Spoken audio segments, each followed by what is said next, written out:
ನಿಮ್ಮನ್ನ ಡಾಕ್ಟರ್ ಅಂತ ಕರೆಯೋದು, ಸಮಾಜ ಸೇವಕರಂತ ಕರೆಯೋದು, ಅಥವಾ ರಾಜಕೀಯ ನಾಯಕರು ಅಂತ ಕರೆಯೋದು ಅಂತ ಕನ್ಫ್ಯೂಷನ್ ಆಯ್ತು. ನಮ್ಮ ಮನಸ್ಸಿಗೆ ಏನ್ ಚೆನ್ನಾಗಿ ಅನಿಸ್ತದೆ ಅದು ಕರಿಬಹುದು ಅಂತ ಹೇಳ್ಬೋದು. ಸಮಾಜ ಸೇವೆ ಮಾಡ್ಬೇಕು ಯಾಕೆ ಅನಿಸ್ತು ನಿಮ್ಗೆ? ಯಾಕೆ ಇಟ್ಟು ರಿಸ್ಕ್ ಯಾಕೆ ತಗೊಂತ ಇದ್ದೀರಿ ಅಂತ? ಈಗ ನಾ ಹಾಸ್ಪಿಟಲ್ ಹಾಕಿದ ಒಂದು 6 ತಿಂಗಳು ಅಂತ ನಾನು ಹಾಸ್ಪಿಟಲ್ ನಲ್ಲಿ ಮಲ್ಕೋತಿದ್ದೆ. ಆದ್ರೂ ಕೂಡ ನೀವು ಎಲ್ಲೋ ಒಂದು ಕಡೆ 5-6 ವರ್ಷ ಆದ್ರೂ ಕೂಡ ರೀಚ್ ಆಗ್ಲಿಕ್ಕೆ ಆಗ್ಲಿಲ್ಲ ಅಂತ ಅನಿಸ್ತದೆ. ಯಾವುದೇ ಹುದ್ದೆಯಲ್ಲಿ ಹೋಗ್ರಿ ಒಂದು ಕಾಂಪಿಟೇಷನ್ ಫೀಲಿಂಗ್ ಬರುತ್ತೆ. ರಾಜಕೀಯದಲ್ಲೂ ಅದೇ ಇದೆ, ಬಟ್ ಇಲ್ಲಿ ಸ್ವಲ್ಪ ಜಾಸ್ತಿ ಹೈ ಲೆವೆಲ್ ಆಫ್ ರಿಸ್ಕ್ ಇದೆ ಹಂಗ ಅನಿಸ್ತದೆ. ರಾಜಕೀಯ ಅಂದ್ಕೊಳ್ಳೇನೆ ಸುಳ್ಳು ಹೇಳ್ಬೇಕು. 100ಕ್ಕೆ 100 ರಾಜಕೀಯದವರು ಇದ್ದವರು ಇದೆ ಸುಳ್ಳು ಹೇಳೇ ಬರ್ತಾರ. ನಿಮ್ ಮಕ್ಕಳು ಯಾರು ಬೇರೆ ಜಾತಿಗೆ ಮದ್ವೆ ಮಾಡ್ಕೊಂಡು ನೀವು ಒಪ್ಕೊಡ್ತೀರಿ? ಒಂದು ಮುಸ್ಲಿಂ ಹುಡುಗ ಹಿಂದೂ ಹುಡುಗಿ ಮದುವೆ ಆದ್ರೆ ಇವತ್ತು ಏನ್ ನಡೀತಾ ಇದೆ? ನಿಮ್ಗೆ ಸಂವಿಧಾನ ಶ್ರೇಷ್ಠನಾ ಶರಿಯಾ ಶ್ರೇಷ್ಠನಾ? ನಮ್ಮ ಶರಿಯಾದಲ್ಲಿ ಏನ್ ಕೊಟ್ಟಿದೆ, ಸಂವಿಧಾನ ಅದೇ ಕೊಟ್ಟಿದೆ. ನಾವು ಇದನ್ನ ಒಪ್ಪೋದಿಲ್ಲ, ಶರಿಯಾ ಕಾನೂನು ಬೇಕು ಭಾರತ ದೇಶದಲ್ಲಿ ಅಂತ. ಇದು ಮುಸ್ಲಿಂ ಅವರು ಯಾರು ಹೇಳಿಲ್ಲ, ಬಿಜೆಪಿ ಅವರು ಹೇಳಿದ್ದಾರೆ. 2014 ನಂತರನೇ ದೇಶ ಬದಲಾಯ್ತಾ? ಅಲ್ಲಿ ದಿಲ್ಲಿಲಿ ಅಂತ ಹಿಡಿದು ನಮ್ಮ ಕಲಬುರಗಿಯ ಕಲ್ಯಾಣ ಕರ್ನಾಟಕ ನ್ಯೂಸ್ ಕಟಕಟೆಯಲ್ಲಿ ಅದೇ ಮಾತನಾಡಿತಾ ಇದೆ, ಹಿಂದೂ ಮುಸ್ಲಿಂ. ಇರಾನ್ ಪರವಾಗಿ ಈ ದೇಶದಲ್ಲಿ ಪ್ರತಿಭಟನೆಗಳಾಗ್ತವೆ. ಈವನ್ ಇಂಡಿಯಾ ಪಾಕಿಸ್ತಾನ ನಮ್ದು ಫೈಟ್ ನಡೆಯೋ ಟೈಮಿಗೆ ಪಾಕಿಸ್ತಾನ ಅಗೇನ್ಸ್ಟ್ ವೋಟ್ ಮಾಡಿ ಇಂಡಿಯಾಗೆ ನಮ್ಗೆ ಸಪೋರ್ಟ್ ಮಾಡಿದೆ ಇರಾನ್. ಪಾಕಿಸ್ತಾನ ಸಂಪೂರ್ಣವಾಗಿ ಇಸ್ಲಾಂ ಕಂಟ್ರಿ, ಯಾಕೆ ನಿರಂತರವಾಗಿ ಬಾಂಬ್ಗಳು ಸ್ಫೋಟವಾಗ್ತವೆ? ಪಾಕಿಸ್ತಾನ ಬಗ್ಗೆ ಗೊತ್ತೇ ಇಲ್ಲ. ನನ್ಕಿಂತ ಹೆಚ್ಚಿಗೆ ನೀವೇ ಹೇಳ್ತೀರಿ ಪಾಕಿಸ್ತಾನ ಬಗ್ಗೆ. ಪೆಟ್ರೋಲ್ ರೇಟ್ ನಮ್ಗಿಂತ ಚೀಪ್ ಪಾಕಿಸ್ತಾನದಲ್ಲಿ ಇದೆ, ಇದು ಮಾತಾಡಲ್ಲ. ಡಯಾಬಿಟೀಸ್ ನಲ್ಲಿ ಫಸ್ಟ್ ಇದೀವಿ ವರ್ಲ್ಡ್ ಒಳಗ, TB ಒಳಗ್ ಫಸ್ಟ್ ಇದ್ದೀವಿ. ಅದನ್ನು ಸರ್ಕಾರ ಮಾಡುತ್ತಂತೀರಾ? ಯಾರು ನೋಡ್ಬೇಕು? ಈಗ ಹಾಳಾಗದ ಕಾರಣ ನರೇಂದ್ರ ಮೋದಿ ಅಂತ ನಾನು ಹೇಳ್ತೀನಿ. ಬೇರೆ ಬೇರೆ ದೇಶಗಳಲ್ಲಿ ಕ್ವಾರಂಟೈನ್ ಸಮಸ್ಯೆ ಆಗ್ತಾ ಇದೆ. ನಿಮ್ ಸ್ಟ್ಯಾಟಿಸ್ಟಿಕ್ಸ್ ಸರಿ ಇಲ್ಲ. ನನ್ನ ವಯಸ್ಸು 38 ವಯಸ್ಸಲ್ಲಿ ನಾನು ಇಷ್ಟು ಹೆಸರು ಮಾಡಿದ್ದಂದ್ರೆ ನನ್ನ ಕೆಲಸನೇ ನನ್ನ ಹೆಸರಿದೆ. ನನ್ನ ಹಾಸ್ಪಿಟಲ್ ಇರುವವರೆಗೂ ನನ್ನ sugar test life time free ಇರುತ್ತೆ. ECG 99 ರೂಪೀಸ್ ಇರುತ್ತೆ ಲೈಫ್ ಟೈಮ್.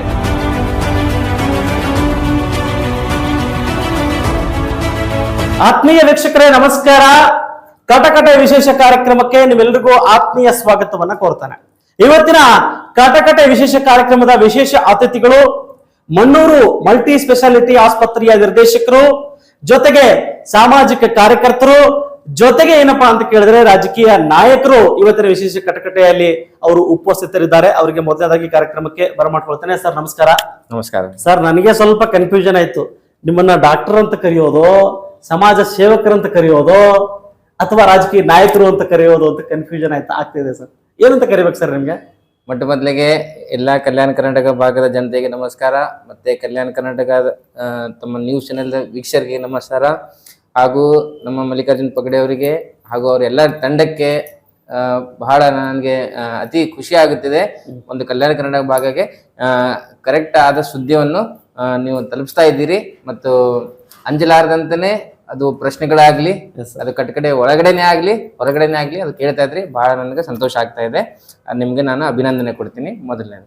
ಎರಡನೇದು, ತಾವು ಕೇಳಿದಂಗೆ ತಮ್ಮ ಮನಸ್ಸಿಗೆ ಏನ್ ಚೆನ್ನಾಗಿ ಅನಿಸ್ತದೆ ಅದು ಕರಿಬಹುದು ಅಂತ ಹೇಳ್ಬೋದು. ಅದ್ರ ಬಿಟ್ಟು ಗ್ರೌಂಡ್ ರಿಯಾಲಿಟಿನಲ್ಲಿ ಗ್ರೌಂಡ್ ನಲ್ಲಿ ಏನಂತ ಕರೀತಾರೆ ನನಗೆ ಅದು ತಗೊಂಡು ಕರಿಬಹುದು ಅಂತ ನಾನು ಹೇಳ್ಬೋದು. ಇಲ್ಲ ಸರ್, ನೀವೊಬ್ರು 2 ವರ್ಷ ಸರ್ಜನ್ ಆಗಿ ಕೆಲಸ ಮಾಡಿರ್ತಕ್ಕಂಥ ಸರ್ಕಾರಿ ಆಸ್ಪತ್ರೆಯಲ್ಲಿ ಶಹಾಪುರಲ್ಲಿ ಮಾಡಿದ್ದೀನಿ. ನೀವು ಅದನ್ನ ಬಂದು ಆಸ್ಪತ್ರೆ ತೆಗೆದ್ರಿ, ಒಳ್ಳೆ ವಿಚಾರ. ಸಾಕಷ್ಟು ಜನರಿಗೆ ರೀಚ್ ಆಗಲಿಕ್ಕೆ ಪ್ರಯತ್ನ ಮಾಡಿದ್ರಿ. ಯಾರ್ಯಾರು ಬಡವರು ಅನ್ಸ್ಕೊಂಡಿರ್ತಕ್ಕಂಥವ್ರಿಗೆ ಕಡಿಮೆ ದುಡ್ಡಿನಲ್ಲಿ ಅವರಿಗೆ ಟ್ರೀಟ್ಮೆಂಟ್ ಅನ್ನ ಕೊಡೋ ಪ್ರಯತ್ನವನ್ನು ಮಾಡಿದ್ರಿ, ಒಳ್ಳೆ ವಿಚಾರ. ಸಮಾಜ ಸೇವೆ ಮಾಡ್ಬೇಕು ಯಾಕೆ ಅನಿಸ್ತು ನಿಮ್ಗೆ? ನೋಡಿ, ದೇವರು ಏನದ ಒಂದು ನಮ್ಗೆ ಒಂದು ಸ್ಥಾನ ಮಾನ ಮರ್ಯಾದೆ ಹೆಸರು ಒಂದು ಚೆನ್ನಾಗಿ ಕೊಟ್ಟ ಮೇಲೆ ನಮಗೂ ಅನಿಸುತ್ತೆ ಇಲ್ಲೋ ಇಷ್ಟೆಲ್ಲ ನಾವು ನನಗೆ ಹೇಳ್ತಾರೆ ನೀವು ಬಹಳ ಮಾಡ್ತಾ ಇದೀರಿ, ವರ್ಕ್ ಮೆಹನತ್ ಮಾಡ್ತೀರಿ. ಬಟ್ ನನ್ಗೆ ಅನಿಸುತ್ತೆ, ನನ್ಗೆ ಬಹಳಷ್ಟು ಮಂದಿ ಹೇಳ್ತಾರೆ ಬಹಳ ಕಡಿಮೆ ಸಮಯದಲ್ಲಿ ಹೆಸರು ಮಾಡಿದ್ರೆ ಡಾಕ್ಟರ್ ಸಾಹೇಬ್ರು. ಬಟ್ ನಾನು ಅದು ಏನ್ ಪರಿಶ್ರಮ ಮಾಡಿದ್ದೀನಿ ಬೆಳಗ್ಗೆ ರಾತ್ರಿ ಅದು ನನಗೆ ಗೊತ್ತಿದೆ. ಅದ್ರ ಪ್ರಕಾರ ದೇವ್ರು ನನ್ಗೆ ಕೊಟ್ಟಿದ್ದಾನೆ ಹೆಸರು. ಸೊ ಅದ್ರಕ್ಕಿಂತ ಒಂದು ಸ್ಟೆಪ್ ಮ್ಯಾಲ್ ಮಾಡ್ಬೇಕಂದ್ರೆ ಈಗ ಹೆಂಗೆ ಈಗ ನೀವು ಒಂದು ನ್ಯೂಸ್ ಚಾನೆಲ್ ಮಾಡ್ಬೇಕಂದ್ರೆ ಈಗ ಇಷ್ಟೆಲ್ಲ ಅರೇಂಜ್ಮೆಂಟ್ ಮಾಡಿದ್ದೀರ. ಈಗ ಒಂದು ಪೂರಾ ಸಮಾಜಿಗೆ ಸುಧಾರ್ಬೇಕಂದ್ರೆ, ಸಮಾಜಿಗೆ ಪೂರಾ ಒಂದು ಒಳ್ಳೇದಾಗಿ ಮಾಡ್ಬೇಕಂದ್ರೆ 100% ಅದಕ್ಕೆ ತಕ್ಕಂತ ನಾನು ಸ್ಟ್ರಾಟಜಿ ಮಾಡ್ಬೇಕು, ಅದ್ರ ತಕ್ಕಂತ ನಾನು ಪ್ಲಾನಿಂಗ್ ಮಾಡ್ಬೇಕು. ನಾನು ಒಬ್ನೇ ಏನದ ಮನೆಯಲ್ಲಿ ಕುಂತಿ ನಾನು ಒಂದು 1 ಲಕ್ಷ ಜನರಿಗೆ ನಾನು ಚೆನ್ನಾಗಿ ಮಾಡ್ತೀನಿ, ಅವ್ರ ಮನೆಯಾಗ ಏನದ ಎಲ್ಲ ಪ್ರಾಬ್ಲಮ್ ಸಾಲ್ವ್ ಮಾಡ್ತೀನಿ ಅಂದ್ರೆ ಇದು ಗಾಳಿ ಮಾತಾಗ್ತದೆ. ಅದ್ರ ಸಲಕ್ಕೆ ನಾನು ಏನದ ನನ್ನ ಮನೆಯಿಂದ ಹೊರಗ, ನನ್ನ ಹಾಸ್ಪಿಟಲ್ ಹೊರಗ ಪೇಷಂಟ್ಸಿಗೆ ಬಹಳಷ್ಟು ಡಾಕ್ಟರ್ ಇದ್ದಾರೆ ನಮ್ಮಲ್ಲಿ, ಅವ್ರು ನೋಡ್ತಾರೆ. ಅವ್ರು ಬಿಟ್ಟು ನಾನು ಹೊರಗೆ ಬಂದು ನಮ್ಮ ಮನೆಗೆ ಅವ್ರ ಪ್ರಾಬ್ಲಮ್ಸ್ ಏನದ ಅಂತ ಹೇಳಿ ನಾನು ರೋಡ್ ಮೇಲೆ ಇಳಿದು ನೋಡಿದಾಗ ಅವಾಗ ನನ್ಗೆ ಗೊತ್ತಾಗ್ತಾ ಇದೆ, ಹೌದು ನಾ ಈ ಸ್ಥಾನ ಬರ್ಬೇಕಂತ ಹೇಳಿ ನಾನು ಪ್ರಯತ್ನ ಮಾಡ್ತಾ ಇದ್ದೀನಿ. ಇನ್ನ ದೇವ್ರು ಎಷ್ಟು ಮಟ್ಟಿಗೆ ನನಗೆ ಮುಂದೆ ಗೆಲ್ಲಿಸ್ತಾನೋ ಸೋಲಿಸ್ತಾನೋ ಅದು ಗೊತ್ತಿಲ್ಲ. ಬಟ್ ನಾನು ಕೆಲಸ ಮಾಡ್ತಾ ಇದ್ದೀನಿ, ಪ್ರಯತ್ನ ಮಾಡ್ತಾ ಇದ್ದೀನಿ. ಇಲ್ಲ ಸರ್, ಡಾಕ್ಟರ್ ಅಂತ ಅನ್ಸ್ಕೊಂಡಿರ್ತಕ್ಕಂಥವ್ರು ಬೆರಳೆಣಿಯಕ್ಕೆ ಎಷ್ಟು ಜನ ಸಮಾಜ ಸೇವೆ ಮಾಡ್ಬೇಕು. ಎಲ್ರು ನಾನು ಡಾಕ್ಟರ್ ಕಲ್ತಿದ್ದೀನಿ, ಕೋಟಿ ಕೋಟಿ ಖರ್ಚು ಮಾಡಿದ್ದೀನಿ, ನಮ್ಮ ತಂದೆಗೆ ವಾಪಸ್ ರಿಟರ್ನ್ ಕೊಡಬೇಕು, ಆಸ್ತಿ ಮಾರಿ ಕೆಲವರು ಡಾಕ್ಟರ್ಗಳಾಗಿರ್ತಕ್ಕಂಥ ಉದಾಹರಣೆಗಳಿವೆ. ನೀವು ನೋಡಿದ್ರೆ ಇಷ್ಟೆಲ್ಲ ಸಮಸ್ಯೆಗಳನ್ನ ಮೈ ಮೇಲೆ ಹೇಳ್ಕೊಂತ ಇದ್ದೀರಿ, ಯಾಕೆ ಇಟ್ಟು ರಿಸ್ಕ್ ಯಾಕೆ ತಗೊಂತ ಇದ್ದೀರಿ ಅಂತ ನೋಡಿ. ಮೊದಲಿಂದ ಹಿಡಿದೇ ಒಂದು ರಿಸ್ಕ್ ತಗೋಬೇಕನ್ನೋ ಒಂದು ಹ್ಯಾಬಿಟ್ ಇದೆ ನನ್ಗೆ. ಯಾಕಂದ್ರೆ ನಾನ್ ಹಾಸ್ಪಿಟಲ್ ಹಾಕುವಾಗ ನನ್ ಒಂದ್ ಕಾರ್ಪೊರೇಟರ್ ಗೊತ್ತಿದ್ದಿಲ್ಲ, ಒಂದ್ MLA ನನ್ಗೆ ಗೊತ್ತಿಲ್ಲ, ಒಂದ್ MLA ಗೊತ್ತಿದ್ದಿಲ್ಲ ಆಕ್ಚುಲಿ, ಟು ಬಿ ಫ್ರಾಂಕ್. ಯಾರು ಗೊತ್ತಿದ್ದಿಲ್ಲ, ಬಟ್ ಒಂದು ರಿಸ್ಕ್ ತಗೊಂಡೆ. ಯಾಕಂದ್ರೆ ನಾವು ಏನ್ ಕೆಲಸ ಮಾಡ್ತೀವಿ ನಮ್ಮ ಮೇಲೆ ಅದಕ್ಕೆ ನಮ್ಗೆ ನಂಬಿಕೆ ಇರ್ಬೇಕು. ಈಗ ನಾ ಹಾಸ್ಪಿಟಲ್ ಹಾಕಿದ ಒಂದು 6 ತಿಂಗಳಂತ ನಾನು ಹಾಸ್ಪಿಟಲ್ ದಲ್ಲೇ ಮಲ್ಕೋತಿದ್ದೆ. ಊಟ ಅಲ್ಲೇ, ನಿದ್ದೆ ಅಲ್ಲೇ, ಎಲ್ಲ ಪೇಷಂಟ್ ಜೊತೆಗೆ ಅಷ್ಟು ನಾನು ಅವ್ರಿಗೆ ಅಷ್ಟು ನಾನು ಟೈಮ್ ಕೊಟ್ಟಿದ್ದೀನಿ. ಅದು ಅದಕ್ಕೆ ರಿಟರ್ನ್ ಬ್ಯಾಕ್ ಬಂದಿದೆ. ಈಗ ನೋಡಿ, ನಾ ಎಷ್ಟೇ ಹೇಳಿ ನೋಡ್ರಪ್ಪ, ನಾನು ಮನೆಯವ್ರ ಹಾಸ್ಪಿಟಲ್ದಾಗ ಪೇಷಂಟಿಗೆ ನಾನು ಚೆನ್ನಾಗಿ ಟ್ರೀಟ್ಮೆಂಟ್ ಮಾಡ್ತೀನಿ, ಎಲ್ಲ ಪೇಷಂಟ್ ಚೆನ್ನಾಗಿ ಆಗೋಗ್ತಾರ, ಎಷ್ಟು ಏನೇ ಹೇಳಿ, ಬಟ್ ಒಂದ್ಸತಿ ಪೇಷಂಟ್ ಹಾಸ್ಪಿಟಲ್ ನಲ್ಲಿ ಬಂದ ಮೇಲೆ ನಮ್ ಡಾಕ್ಟರಿನ್ ಬಾಡಿ ಲ್ಯಾಂಗ್ವೇಜ್ ಮೇಲೆ ಗುರುತಾಗ್ಬಿಡ್ತದ, ಈ ಡಾಕ್ಟರ್ ನನ್ನ ಪೇಷಂಟ್ ಉಳಿಸ್ತಾನ ಉಳಿಸಲ್ಲ ಅಂತ ಹೇಳಿ. ಸೊ ಆ ತರ ಅಲ್ಲಿ ನಾನು ಸೌಲಭ್ಯನೂ ಇಡ್ಬೇಕು. ಆ ತರ ನಾನು ಕೂಂತೇನದ ಅಲ್ಲೆಲ್ಲ ನಮ್ ಟೀಮಿಗೆ ನಾನು ತಯಾರಿಸ್ಬೇಕು. ಅವಾಗ ಒಂದ್ ಪೇಷಂಟಿಗೆ ಅಟೆಂಡರ್ಸಿಗೆ ಒಂದ್ ಭರವಸೆ ಬರ್ತದ, ಹೌದಾ ಇಲ್ಲಿ ಮಾಡ್ಬೋದು ಅಂತೇಳಿ. ಎಕ್ಸಾಂಪಲ್ ಹೆಂಗಂದ್ರೆ, ಈಗ ಒಂದ್ ಪೇಷಂಟ್ ಬರಕತ್ತದ, ಡಾಕ್ಟರ್ ಇಲ್ಲಿ ಕುಂತಿದಾನ, ಆ ಪೇಷಂಟ್ ಇಲ್ಲಿ ಬರೋ ತನಕ ಹಿಂಗೆ ಕುಂತಾನ ಅಂದ್ರ ಅದು ಎಮರ್ಜೆನ್ಸಿ ಹೊಡ್ಕೊತೊಂಟಾರ, ಬರ್ಲಿ ಇಲ್ಲಿ ಅಂದ್ರೆ ಅದು ಹೆಂಗಾಗುತ್ತೆ. ಅದೇ ಪೇಷಂಟ್ ಬರ್ತಾ ಇದೆ, ನಾವು ಓಡ್ ಹೋಗ್ತಾ ಇದೀವಿ ಅಂದ್ರೆ ಅಲ್ಲಿ ಒಂದು ಕಾಮನ್ ಸೆನ್ಸ್ ಇರುತ್ತೆ. ಅವ್ರಿಗೆ ಅಟೆಂಡರ್ಸ್ ಏನ್ ತಿಳ್ಕೊತಾರೆ, ಡಾಕ್ಟರ್ ಓಡ್ ಬಂದ್ ಇಷ್ಟು ಮಾಡ್ಲಕತ್ತನಪ್ಪ. ಸೊ ಆ ತರ ಡಾಕ್ಟರ್ಸ್ ಇರ್ಬೇಕು, ಆ ತರ ಸ್ಟಾಫ್ ಇರ್ಬೇಕು. ಯಾಕಂದ್ರೆ ಈಗ ಬರ್ತಾ ಈಗ ಒಂದು ಕಮರ್ಷಿಯಲ್ ಫೀಲ್ಡ್ ನಡೀತಾ ಇದೆ, ಕಮರ್ಷಿಯಲ್ ಲೈಫ್ ನಡೀತಾ ಇದೆ. ಸೊ ಇಂಥ ಒಳಗೆ ನಾನು ಒಂದು ಚೆನ್ನಾಗಿ ಒಂದು ಟೀಮ್ ತಯಾರು ಮಾಡ್ಬೇಕಂದ್ರೆ ಇದು ಸುಲಭವಾದ ಕೆಲಸನೇ ಅಲ್ಲ. ಈಗ ಕಮರ್ಷಿಯಲ್ ಅನ್ನೋ ಪದಗಳನ್ನ ನೀವು ಬಳಸ್ತಾ ಇದ್ದೀರಿ, ಅವ್ರು ನಿಜವಾಗ್ಲೂ ಕೂಡ ಈ ಸಂದರ್ಭದಲ್ಲಿ ಎಲ್ಲವೂ ಕೂಡ ಕಮರ್ಷಿಯಲ್. ನಿಮ್ಮನ್ನ ನೋಡಿದ್ರೆ ನನ್ ವಂಡರ್ ಏನ್ ಅನ್ಸುತ್ತೆ ಅಂತಂದ್ರೆ, ಪ್ರತಿ ವರ್ಷ ಲಕ್ಷ ಸಂಖ್ಯೆಯಲ್ಲಿ ಸಾಕಷ್ಟು ಜನರಿಗೆ ದುಡ್ಡನ್ನ ಖರ್ಚು ಮಾಡ್ತೀರಿ. ಕೆಲವು ಜನ ನಮ್ಮಲ್ಲಿ ಸೋಷಿಯಲ್ ವರ್ಕರ್ ಅಂತ ಅನ್ಸ್ಕೊಂಡವರು ಬಾಳೆಹಣ್ಣು ಕೊಟ್ಟು ಫೋಟೋ ಪೇಪರ್ ಅಲ್ಲಿ ಬರ್ತಿರ್ತಕ್ಕಂಥ ಮನಸ್ಥಿತಿ ಹೆಚ್ಚಿರ್ತಕ್ಕಂಥ ಸಂದರ್ಭದಲ್ಲಿ ನೀವು ಇಷ್ಟೆಲ್ಲ ಖರ್ಚು ಮಾಡಿದ್ರು ಕೂಡ 4-5 ವರ್ಷದಲ್ಲಿ ಎಷ್ಟು ರೀಚ್ ಆಗ್ಬೇಕಾಗಿತ್ತು, ಆಗಿಲ್ಲ ಅನ್ನೋದು ನನ್ನ ವಾದ ಸರ್. ನಿಮ್ಗೆ ಅನ್ಸುತ್ತಾ ನಿಮ್ಗೆ? ಯಾಕಂತ ಕೇಳಿದ್ರೆ, ನೀವು ಪ್ರತಿ ವರ್ಷ ಸುಕನ್ಯಾ ಸಮೃದ್ಧಿ ಯೋಜನೆಯಲ್ಲಿ 1000 ಹೆಣ್ಣು ಮಕ್ಕಳಿಗೆ ಏನಪ್ಪಾ ಅಂತ ಕೇಳಿದ್ರೆ, ಪ್ರತಿ ಹೆಣ್ಣು ಮಕ್ಕಳಿಗೆ 250 ರೂಪಾಯಿ ಕೊಡ್ತೀರಿ. TB ಪೇಷಂಟ್ ಆಗಿರ್ಬೋದು, ಹೀಗೆ ಒಂದಲ್ಲ, ನಾನು ಲಿಸ್ಟ್ ನೋಡಿದ್ರೆ ತಲೆ ಕೆಲಸ ಮಾಡ್ತಾ ಇಲ್ಲ. ಆದ್ರೂ ಕೂಡ ನೀವು ಎಲ್ಲೋ ಒಂದ್ ಕಡೆ 5-6 ವರ್ಷ ಆದ್ರೂ ಕೂಡ ರೀಚ್ ಆಗ್ಲಿಕ್ಕೆ ಆಗ್ಲಿಲ್ಲ ಅಂತ ಅನ್ಸುತ್ತೆ ಸರ್. ಅದು ಅದ್ರ ಬಗ್ಗೆ ನಾ ಟಿಪ್ಪಣಿ ಹೇಳಕ್ಕೆ ನನ್ಗೆ ಸರಿ ಅನ್ಸಲ್ಲ. ಯಾಕಂದ್ರೆ ಈ ಗ್ರೌಂಡ್ ರಿಯಾಲಿಟಿ ಒಳಗ ಮಂದಿಗೆ ಗೊತ್ತಾಗ್ಲಿ ಬಿಡ್ಲಿ ಅದು ಇಂಪಾರ್ಟೆಂಟ್ ಇಲ್ಲ. ನಮ್ಮ ಮನ್ಸಿಗೆ ನಾವು ಯಾರಿಗೆ ನಾವು ಹೆಲ್ಪ್ ಮಾಡ್ತಾ ಇದೀವಿ ಅವ್ರಿಗೆ ಅದು ಹೆಲ್ಪ್ ಮುಟ್ತಾ ಇದೆ ಇಲ್ಲ, ಮತ್ತೆ ನಾವು ಹೆಲ್ಪ್ ಮಾಡೋದ್ರಿಂದ ಅವ್ರ ಜೀವನದಲ್ಲಿ ಏನಾದ್ರೂ ಸುಧಾರಣೆ ಬಂದ ಮೇಲೆ ಅವ್ರು ಚೆನ್ನಾಗಿದ್ರೆ ನಮ್ಗೆ ಬಹಳ ಖುಷಿ ಆಗುತ್ತೆ. ಮತ್ತೆ ಎಸ್ಪೆಷಲಿ ಏನಾಗಿದೆ, ಹೆಣ್ಮಕ್ಳಿಗೆ ಯಾಕೆ ಚೂಸ್ ಮಾಡ್ತೀನಿ ಅಂದ್ರೆ, ನಮ್ಮಲ್ಲಿ ಒಂದು ಪೇಷಂಟ್ ಬಂದಿತ್ತು, 6 ವರ್ಷ ಮಗಳಿದ್ದವಳು, 6 ವರ್ಷ ಹುಡುಗಿ ಇದ್ದಳು. 6 ವರ್ಷ ಹುಡುಗಿ ತಂದಾಗ ಬೇಹೋಶ್ ಆಗಿದ್ಲಕ್ಕೆ. ಸೊ ಇಮಿಡಿಯೇಟ್ಲಿ ಆಕಿ ವೆಂಟಿಲೇಟರ್ ಮೇಲೆ ಹಾಕಿ ನಾವು CT ಸ್ಕ್ಯಾನ್ ತೆಗೆದು ನೋಡಿದ್ರೆ ತಲೆಯಾಗ ಬ್ರೈನ್ ಆಪ್ಸಿಸ್ ಇತ್ತು. ಬ್ರೈನ್ ಆಪ್ಸಿಸ್ ಇದ್ರೆ ನಾವು ಹೇಳ್ತೀವಿ ಇದು ಆಪರೇಷನ್ ಮಾಡಿ ತೆಗಿಬೇಕಂತ ಹೇಳ್ತೀವಿ. ಈಗ ಇದು ವೆಂಟಿಲೇಟರ್ ಮೇಲೆ ನೋಡಿ ಪೇಷಂಟ್ ಅವರು ಅಂದ್ರು, ಅರೆ ಇದು ತಿರ್ಕೊಂಡಿದ್ದು ಹುಡುಗಿ ಅದ, ಯಾಕೆ ನೀವು ಆಪರೇಷನ್ ಮಾಡ್ತೀರ ಅಂದ್ರೆ ನಮ್ಮ ಮನ್ಸಿಗೆ ಬಹಳ ಬೇಜಾರಾಯ್ತು. ಯಾಕೆ ಹಿಂಗೆ ಅನ್ನಕತ್ತೀರಪ್ಪ ನೀವು, ನಾವು ಇಷ್ಟೆಲ್ಲ ಇದು ಮಾಡಿ ಹೈರಾಣಾಗಿ ಪೇಷಂಟ್ ಇಮಿಡಿಯೇಟ್ ವೆಂಟಿಲೇಟರ್ ಹಾಕಿ ಸ್ಕ್ಯಾನಿಂಗ್ ಏನಿಗೆ ಮಾಡ್ಕೊಂಡ್ ಬಂದ್ಮೇಲೆ ನಾವು ಈಗ ಗೊತ್ತಾಗಿದೆ, ಅದ್ರ ಸಲಕ್ಕೆ ನಾವು ಮಾಡ್ಲಿಕ್ಕತ್ತೀವಿ. ಈ ಸತ್ತು ಪೇಷಂಟಿಗೆ ಹೆಂಗೆ ಆಪರೇಷನ್ ಮಾಡ್ತಾರೆ ಅಂತ ಹೇಳಿ ಹೆಂಗಿದೆ. ಇಲ್ಲ ನಮ್ಗೆ ಗೊತ್ತದ ಇಲ್ಲ. ಆಯ್ತಮ್ಮ, ನೀ ಹೇಳಕತ್ತಿಲ್ಲ ಪೇಷಂಟ್ ಸತ್ತದ ಅಂತ ಹೇಳಿ, ಆಯ್ತು ನಾ ಆಪರೇಷನ್ ಮಾಡ್ತೀನಿ, ನೀ 1 ರೂಪಾಯಿ ಕೊಡ್ಬೇಡ, ನಿನ್ ಮಗಳಿಗೆ ನೀ ಕೈಯಾಗ ಹಿಡ್ಕೊಂಡು ಹೋದ್ರೆ ನೀ ಆಪರೇಷನ್ ರೊಕ್ಕ ಕೊಡ್ಬೇಕು, ಇಲ್ಲ ನೀ ರೊಕ್ಕನೇ ಕೊಡ್ಬೇಕು, ಇಲ್ಲ ನಾ ಪೂರಾ ಫ್ರೀದಾಗ ಮಾಡ್ತೀನಿ. ಆ ಚಾಲೆಂಜ್ ಆಗಿ ತಗೊಂಡಿದ್ದಕ್ಕೆ ಆಪರೇಷನ್ ಮಾಡಿದ್ವಿ. 6 ವರ್ಷದಿಂದ ಹುಡುಗಿದ ಬ್ರೈನ್ ಇಷ್ಟೇ ಇರುತ್ತೆ. ಆ 24 ಗಂಟೆ ಒಳಗ ವೆಂಟಿಲೇಟರ್ ಹೊರಗೆ ಬಂದಳು, ಎದ್ದು ಕುಂತಳು. ತಂದೆ ತಾಯಿ ಇಬ್ರು ರೊಕ್ಕ ತಗೊಂಡು ನಾನು ಬಂದು ಕಾಲು ಹಿಡಿದ್ರು. ನಂದೆ ರೊಕ್ಕ ತಗೋಲ್ಲ, ನಿನ್ ಮನೆಗೆ ನೀ ಕರ್ಕೊಂಡು ಹೋಗ್ಬೇಕು, ನಿನ್ ಮಗಳಿಗೆ ಆ ಟೈಮ್ ನೀ ಬಂದ್ ರೊಕ್ಕ ಕೊಡ್ಬೇಕಂತೆ. ಮತ್ತೆ ಅದೇ ಕೇಸಿಗೆ ನಾನು ಬೇಕಂತ ಪ್ರೆಸ್ ಮೀಟ್ ಇಟ್ಟೆ. ಪ್ರೆಸ್ ಮೀಟ್ದಾಗ ಅವ್ರು ಅಂದ್ರು, ನಮ್ಮ ಮಗಳಿಗೆ ನಾವು ಸತ್ತಳ ಅಂತ ಹೇಳಿ ನಾವು ಒಯ್ತೀನಿ ಅಂದ್ರು ಡಾಕ್ಟರ್ ಜಬರ್ದಸ್ತಿ ಬಿಟ್ಟಿಲ್ಲ.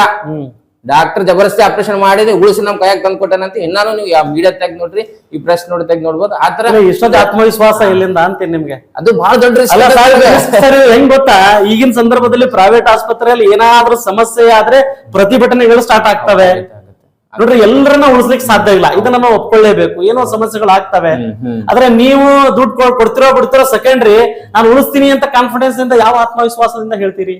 ಇಲ್ಲ, ಅದೇ ನೋಡಿ, ಎಲ್ಲರಿಗೇನದ ಒಂದು ಫಸ್ಟ್ ಇಂಪಾರ್ಟೆಂಟ್ ದುಡ್ಡಿದೆ.